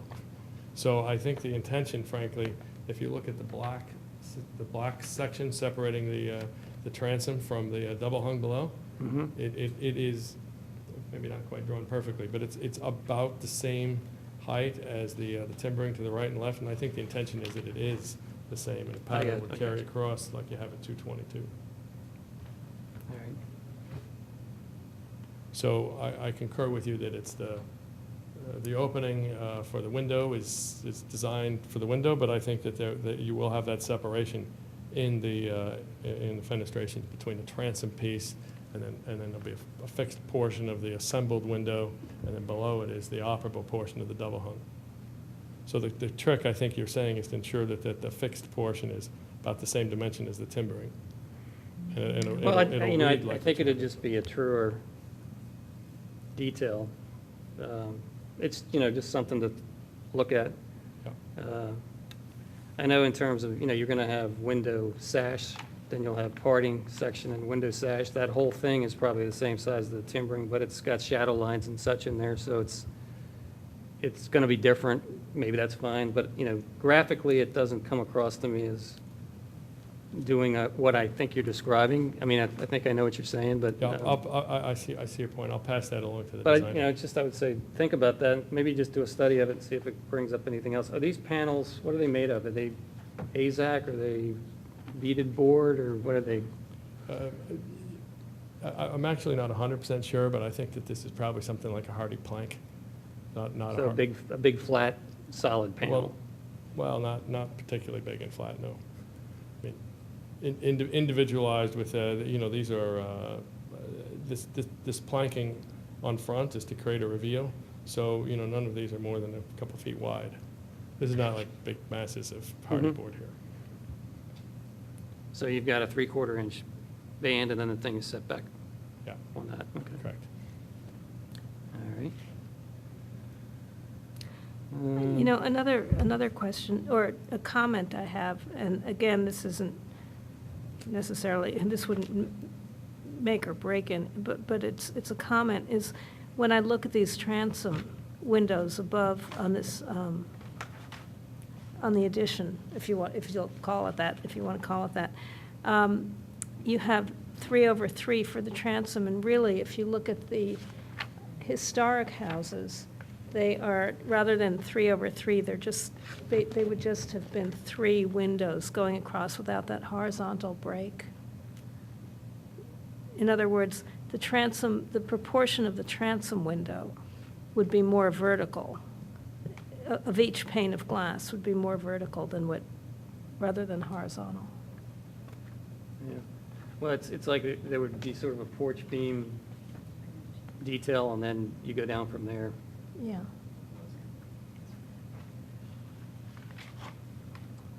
Also, Yeah, the front I'm, gables, the Not dormer sure I'm quite gables. following it, because when I see this have no pattern idea. with the transoms on the two adjoining properties, I see That's not a virtually the same pattern you're describing. Yeah. There's a small Yeah. transom over the windows below. Right. Right across the street, the Yeah. 225. And, But are those the historic windows? I don't Oh, know. 225? I can't tell. yeah, I mean, that's what you're saying, same thing. I'm Yeah, saying it's the I same as know, but that's, 219. 219. right, but that's porch, and used in a same as different 222. way. I mean, these, I see that the windows are 3/3 across the street, but they're used in a different way. They're not acting really as transoms above the window. They look more like individual windows. Do you see what I'm saying? You know, it's a different detail. Yeah, It is different. I mean, he's kind of bending it into another realm here. yeah.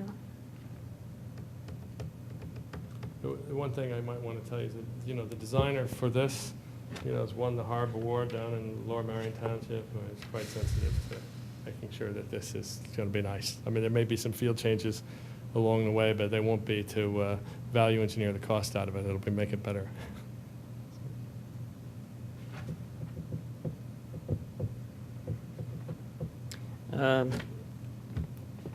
Can you talk a little bit about the front dormer gable details and how that relates to, Are you talking about these pedimented yeah, pieces here? Mhm. Yeah, so I think that the concept is, this pedimented roof design sort of appears through in the historic district, particularly it's prominent on like Midland Avenue, and I think some of the Price houses, if I'm not mistaken, have this.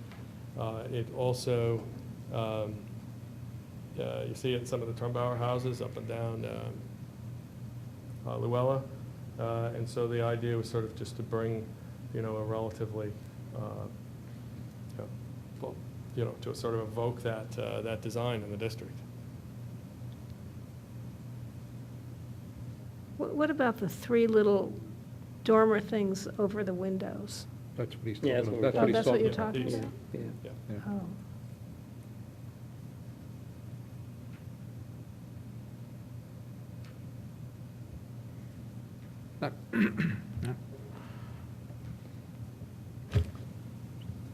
And this is real stone, but it's veneer stone, right? Like 2-inch stone? Yeah, yes, it's cultured stone.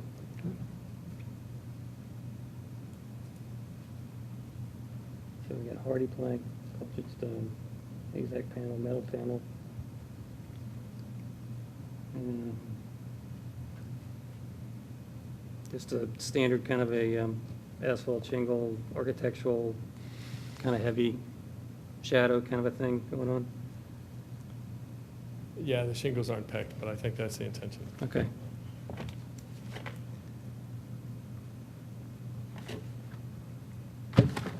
Well, I think you can't argue with the footprint. The footprint is virtually the same for that site. It's an original non-contributing ranch subdivision of some sort way back when.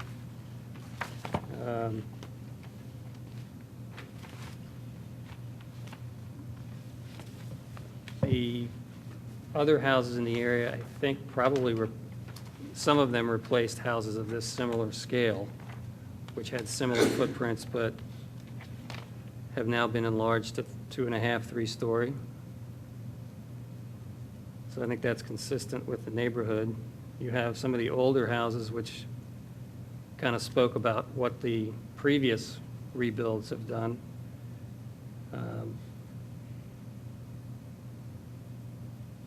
So I think in terms of height and scale, I think you've met that in our criteria. I think we had some detailed questions and thoughts.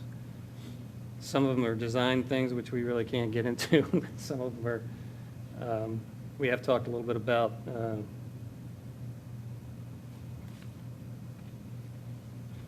this kind of side sunroom a bit on some of the detailing. I understand, the cadence and everything that's going on there. And I kind of understand where you're trying to go with mimicking two worlds.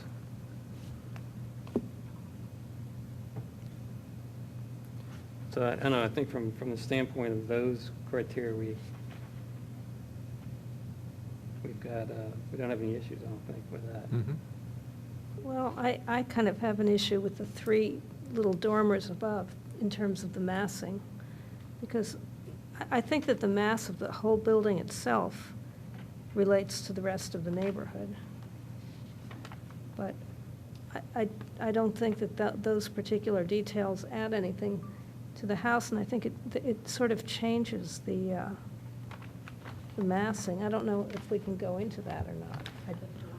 Yeah, these Yeah. dormers. I just, I mean, I think. I mean, that's really kind of a design issue, one way or the other, and it's an aesthetic thing where you could take them down, you could bring them in.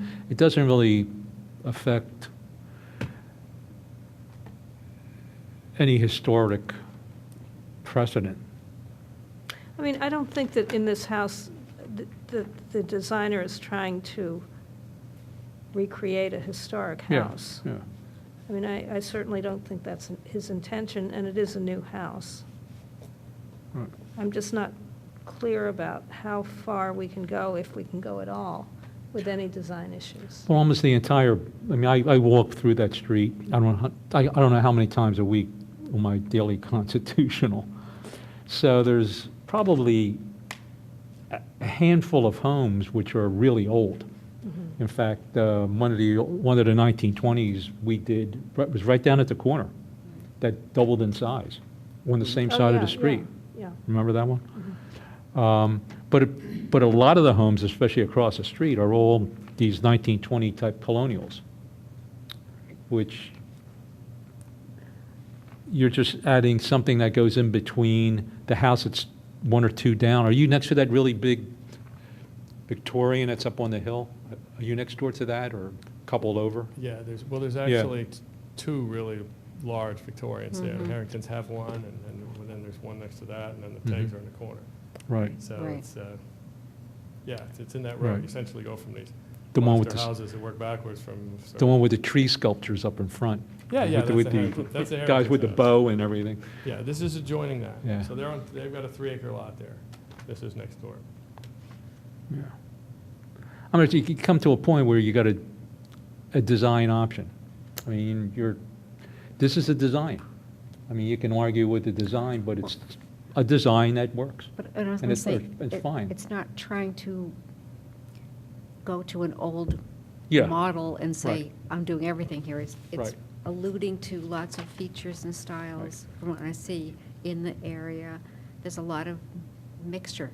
There's no one set pattern in the street. And I think you're just alluding to and picking up and respecting things you see and still, I think, making it look new in a good way. I don't mean in a bad way, you know what I mean? So I think that's what this is all about. Yeah, I mean, I think I have to say that it meets the criteria. I would say there are a couple of things I wouldn't do, but it would not be part of the voting process. So,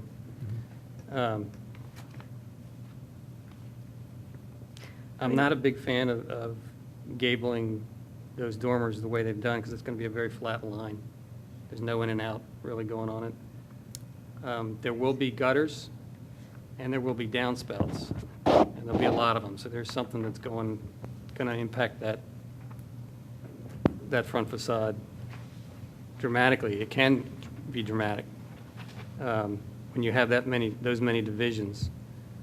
The gutter, on the one hand, will help define the soffit line, but it needs a downspout, and that has to go somewhere. Well, the corners are easy. Then you've got 2 in the middle. One can go on the front porch, one can go somewhere in between, I mean, there's little things like that that kind of can make a design all of a sudden be oh my God, how can I fix this? Because you can't get rid of them. They're part of reality. So, to me, That's just my opinion. I would probably lose those and just do a straight line across, and, maybe there are dormers up in the roof line. It's a huge roof line. There's a huge, attic space up there that could be some usable space. And then that would relate even further to some of the other houses which have dormers that are in the roof. Just a thought. So.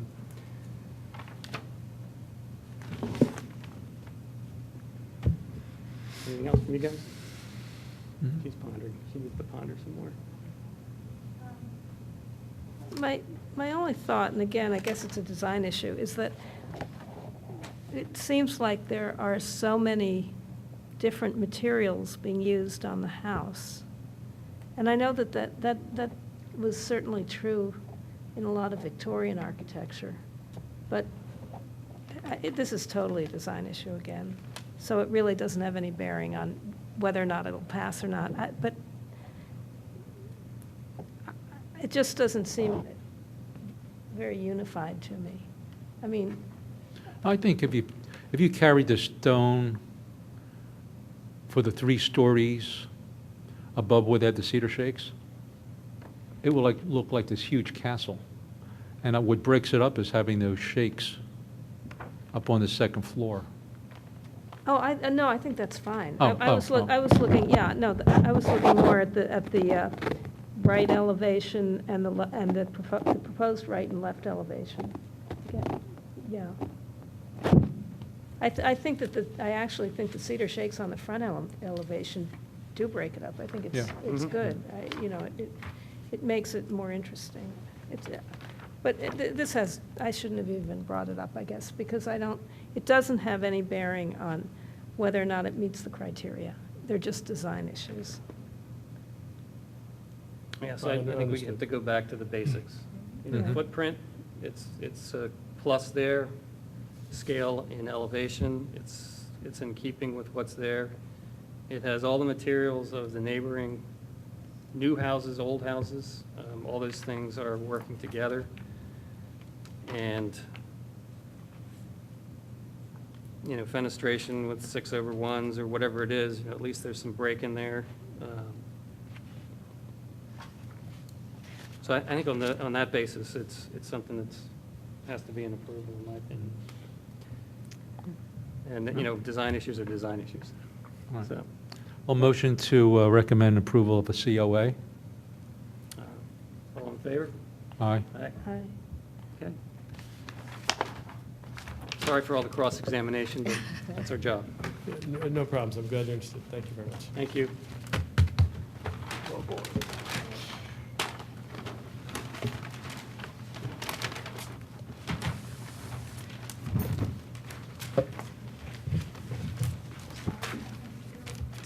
We'll see you. Thanks, Andrew. Thank you very much.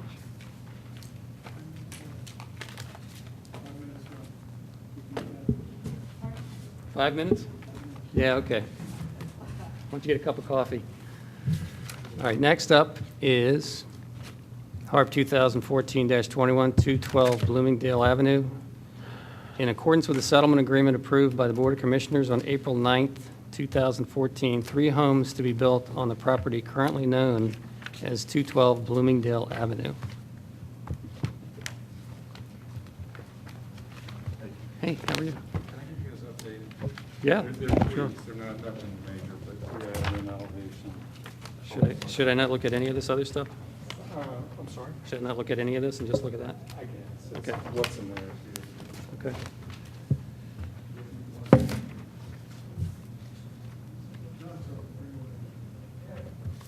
Can you do me a favor, after you introduce yourself, and can you just summarize the settlement agreement very quickly? I'll try. Just, Maybe just in 3 words, whatever it is. Because it's a lengthy document, and we certainly don't have anything to get into that about, but we need to know something about it.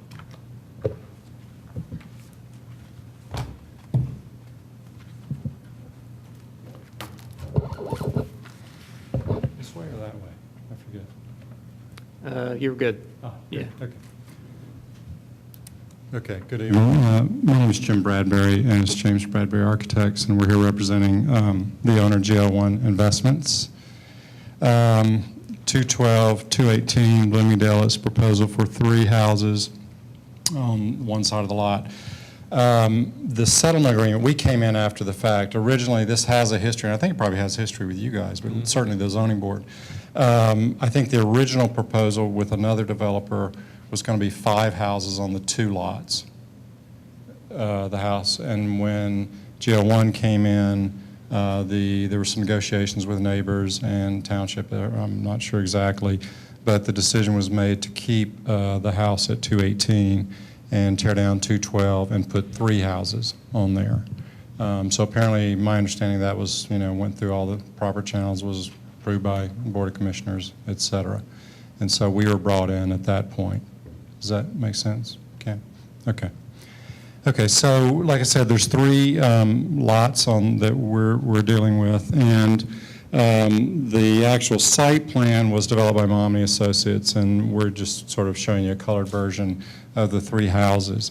The developer wanted to not make these sort of cookie cutter houses. I mean, certainly there's a tight zoning envelope, but he had an idea that not to create 3 of the same houses on the lots, but one particular type, which is a 5-bedroom, 3-bath, and then 2 that are similar in plan, the square houses in the rear.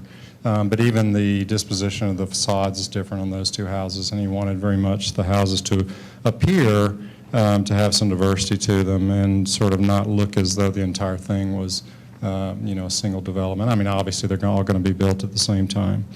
So if you don't mind, I'll just take you, this is the site plan, common driveway coming in on the left-hand side. I apologize, this plan is actually upside down in terms of north, with 1 house fronting Bloomingdale and then 2 adjacent properties or houses in the rear. You have a sheet here that shows you the overall neighborhood context, not the overall, but certainly the immediate context. And, it's part of the historic district which is fairly diverse. There's a mix of a bunch of different things. There's sort of these really cute Spanish colonial, kind of 20s apartments across the street, and then there's the kind of 1960s faux mansard, second stories next to them. There's houses that are the house next door on the right-hand side, which is 206, is more of kind of an English sort of transitional style. The one up on the corner is kind of pseudo Second Empire, I suppose, and there's actually a better version of that across the street that we looked at when we developed one of the houses. And then the 218, which is staying, is pretty much high Victorian. I mean, it's very vertical. It's a variety of form types and materials, et cetera. And then the one on the lower left across, or next door to that, 220, is kind of transitional. Did this cut out on me? You ran out of juice. I don't know, may have. Yeah, I got another one. Does this one work? Yeah, but that one's a pain. Doesn't Okay, I'll just use this. This work. Okay. Yeah. Sorry about that. Okay. So that's the immediate context. So you see a variety of architectural styles, also a variety of materials, and even, obviously, residential housing types. Can I ask a question for you? Certainly, yeah. On your 3, it's 3 lots. It says Lot 1, Lot 3, Lot 4. I guess that's from the old days when there were 4 lots or something, or? Yes, that's something we took straight off the site plan. It is 3 lots, yeah. And then do you have anything that shows the existing house superimposed over these lots? You know what I mean? In the site photograph, yeah? Well, on the site plan itself. Not on the site plan itself. I apologize. No, we don't. We do. Barron has it. Well, that's the house next door. You're talking about the one that's getting torn down. Yeah, I want to. No, it's not on there. The only thing I can say, Cam, is you can see from the area lease, the yellow is not accurate in terms of meets and bounds, but it kind of gives you an idea of the size of the property and the house that's coming down. So it's a fairly large lot, actually, for a single family. Yeah. Okay, I just was looking for, we're looking at context of footprint of existing to footprint of proposed to density, it's kind of all of our world here. So that would have Right. been helpful to have that dotted in. Mhm. The rest of the information is, tells the tale. That's great, so that's good. So, Okay. I'm sorry, continue. No, that's fine. And the picture of that house is up in the upper left. You do understand that? So that's the house that's coming down. Okay. Okay, so if you don't mind, I guess I'll just take you through the three houses and certainly stop me with any questions. Then I have a material board to show you as well. So the front house, as I said, is the larger of the three. One thing we're dealing with in all these, and with a pretty tight site plan, obviously, is the car and the Excuse me, two-car. Jim? Yes. Could you cover that top picture, please? Top? Yeah, no left. plans. I don't want to see, Oh, we don't I'm want to show sorry. I didn't people realize what's that. in the house or how. Okay, I'm sorry. I Yep, apologize. Nope, no problem. Okay, good? Okay, all right. Is the cars, because each of the houses has a two-car garage. I think the front house, even though it's the larger of the houses and is, kind of parallel, its long dimensions parallel to Bloomingdale, it's in some ways more successful because the garage enters on the side, which is behind those two windows on the lower left side. We have purposely tried to vary materials, and I heard Andrew's comments about the house on Pembroke. All of these houses are pretty much tied up against the zoning envelope. There's not a lot of in and out. This isn't 1890. We can't do all the things we would have liked to have done back in those days. So we have used a variety of materials and colors, et cetera, to try to break up the facade. So this one has a combination of schist on the right-hand side, some hardy plank siding, maybe of a couple of dimensions, some ephes, et cetera. It has, none of these are meant to be, archaeologically and or architecturally, historically accurate to any particular style. I think if I was to characterize them, I'd say they're all kind of transitional, which a lot of houses in that area are. They're kind of coming out of the Victorian era into the kind of, the more, not quite arts and crafts, but even the house on the lower left down there.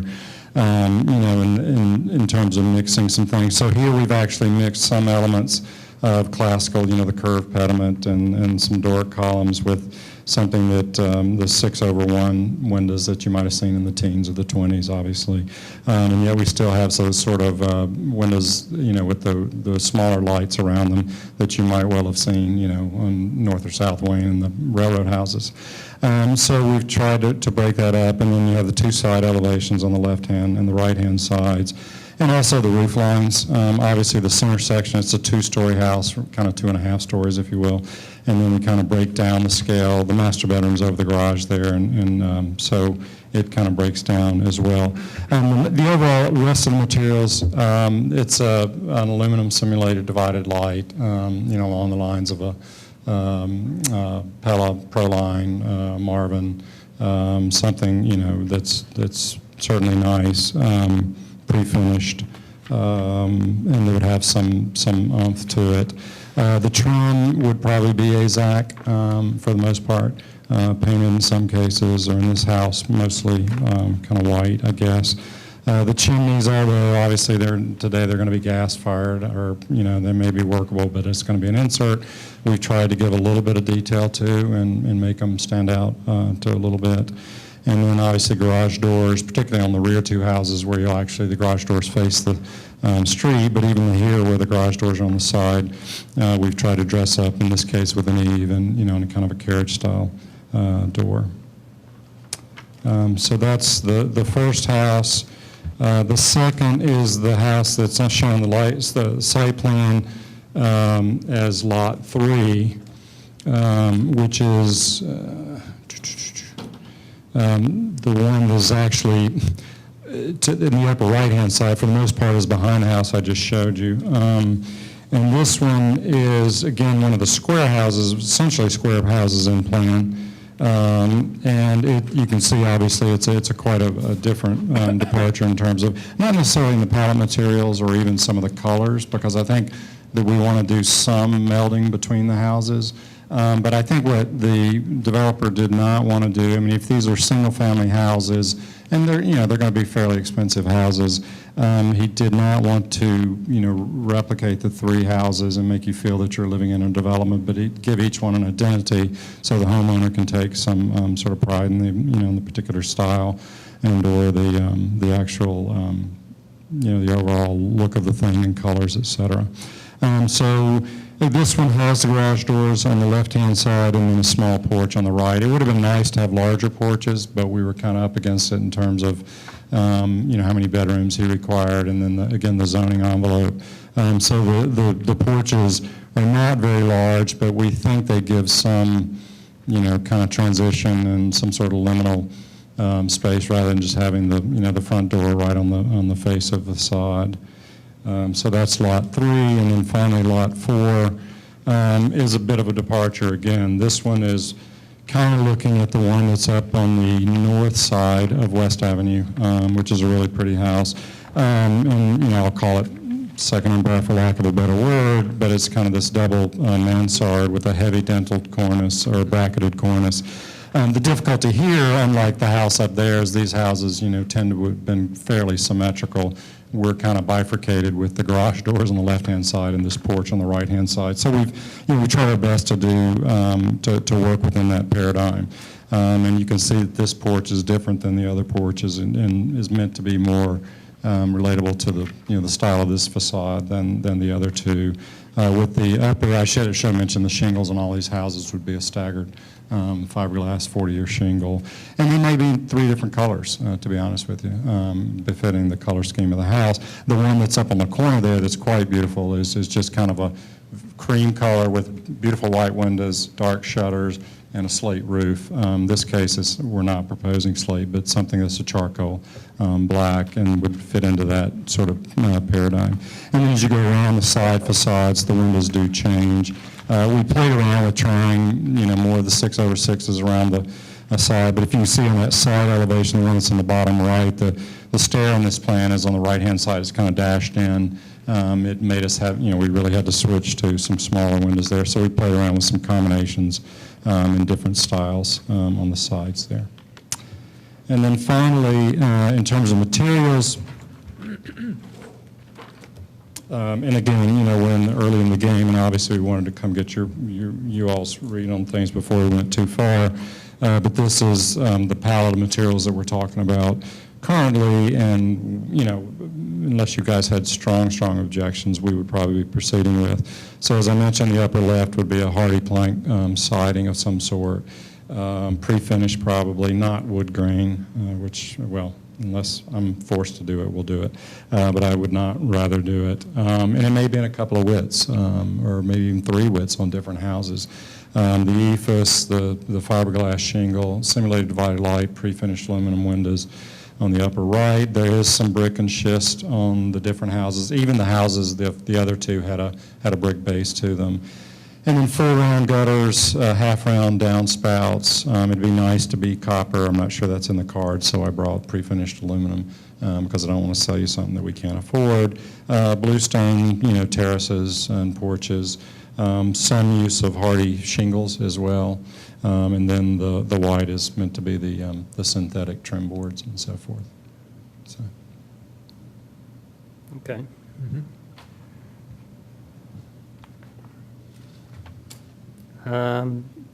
I think I have a question for staff. I need to know where we are in terms of, we're looking at 3 house designs on a lot that is predetermined. This is a demolition, or is it not predetermined? Yes, George.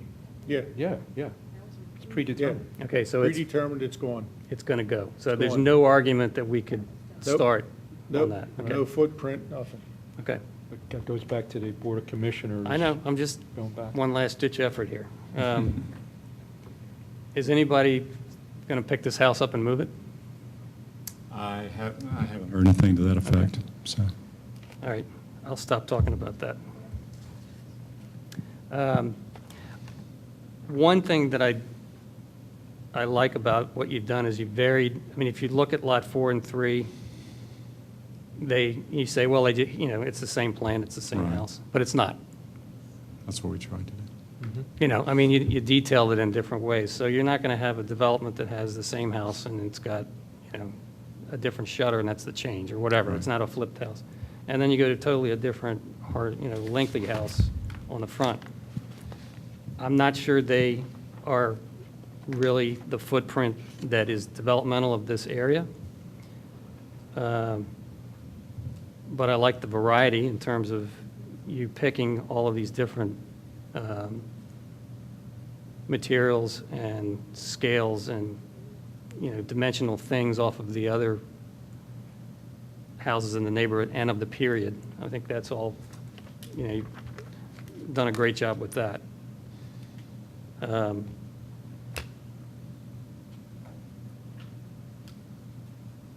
I don't know that there's much you can do.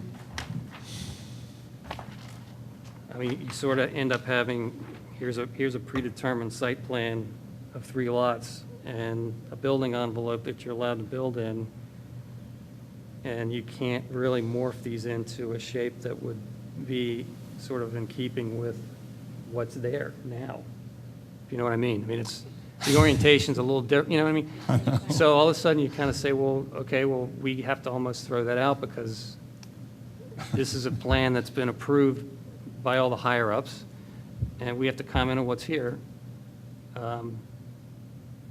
But you really can't change the shape in the given envelopes.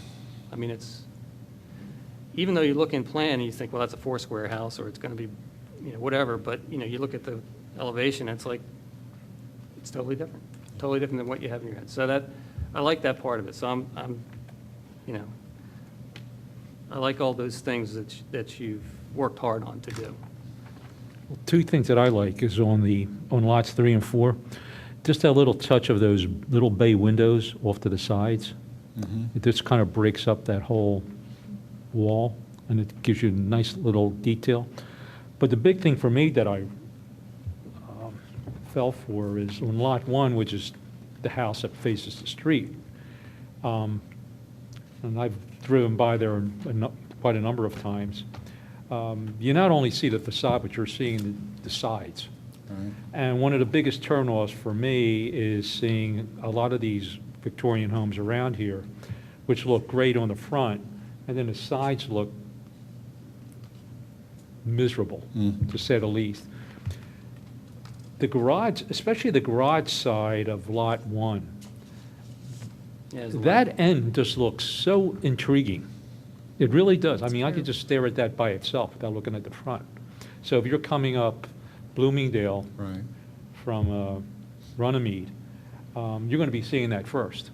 And it's not an eyesore. It's something like, wow, that's really neat. And then you go around and see the front facade, and that just continues that whole industry vision. Yeah, in some ways, John, that was less of a challenge than the front elevation. Was it? Yeah. Because it's not as large. Oh, yeah. And you got the roof, everything's helping you there. Yeah, And we that's, he did not want to, exactly as you say, he didn't want to go, you know, Queen Anne front, Mary Jane, or Queen Anne, Mary Anne front side, but yeah, it's important to him, so, yeah. Or just, So I guess the only thing that's lacking on, I'd love to see the first house, the first lot, have a real porch. And it doesn't look like you're allowed to do that. We'd have to get a zoning there's variance. no yeah. So, word but, you know, for it, yeah. And I don't know what that does to the overall design of the front of the house. You know, you've got a design now that's Right. going a certain way, and to do that would really change it up. Yeah, unless we got a zoning variance, Ken, the house itself, you can see, is 27 feet deep. So the 25 is the front yard setback, the 20 is the rear. We have 1 inch to spare in the rear.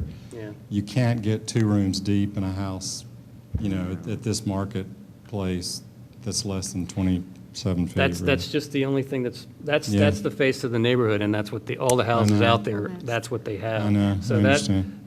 that to me is like, you know. I know. But I understand your constraints. And one thing we did do, and I won't say we fought to get, was of the 3 houses, that one has the most inset to it in the porch. So you're giving away foyer. And again, you know, the client understands that it's not about maximizing square footage. I mean, obviously, it has a return on investment and everything, but consumers are going to get that too. if you're going to buy a house in South Wayne, you may not get a great porch, but, a nod to the porches and the history and all that's important. So I guess we're just trying to walk a fine line between, what we can actually do with the footprint and what, Right. kind of a back and forth. The only comment I was going to say, as I'm listening to the comments here and also looking at the site plan, is that it's deceivingly wonderful that the footprint is so block-like, but the appearance does not give that impression, which is nice. You know what I'm Thank- saying? Like, yeah, it's a thanks. nice way of varying slightly recessed or not, or materials, and I think that's, if I was to drive by, I'm guessing I would say, oh yeah, that's a configuration that would be typical of this, so that's a nice feel. Thank you.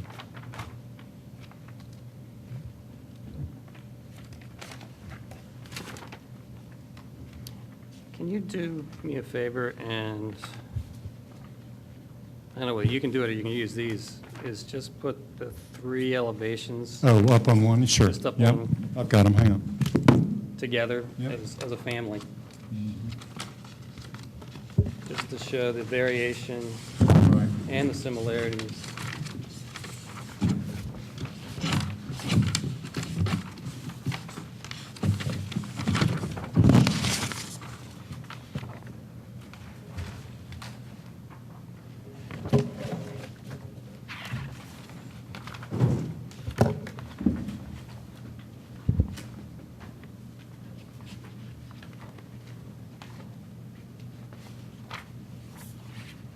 Thank you. Oops. Yeah, I think the wild card in all this is maybe the one with the mansard, a little bit. But the owner really loves that house on the corner. And you don't see many new houses around, certainly in North and South Wayne, that take on that. First of all, none of the railroad houses had that. But it's just kind of a fun thing that he wanted to do. The other two maybe are a little more, in terms of form anyways, compatible. But I think the one thing we tried to do, and again, the proof's in the pudding and, in the final, colors and materials, is even though they are 3 stylistically somewhat different in 2 different plans, is that there might be a, 40% of the colors that are on one house might be on another house, et cetera, so that, even though they're all different in different forms, they do have some similarities. And obviously, the windows are different on each house, too, so. Is it possible, or did you consider getting into some kind of a pent roof over the Gambrel houses, garage? We did not, no. We have the little pentave over the garage, 2 of the garages. Yeah, all the other ones have But, that. no, you know what, no, we didn't. I guess there was because the porch roof, Kim, has a shed roof, which we're proposing to be standing seam, and we thought that maybe those 2 would compete, whereas the other ones have, the lower right one, the pent over the garage is not competing necessarily with the little gable over the porch there. We kind of thought it might be kind of a duality that might be a little difficult. But maybe some other kind of Yeah, detail. I think it needs something, it's just. Yeah, it's pretty bare. Certainly that's a good point. And that's, minor again, but that's all we have to, I understand.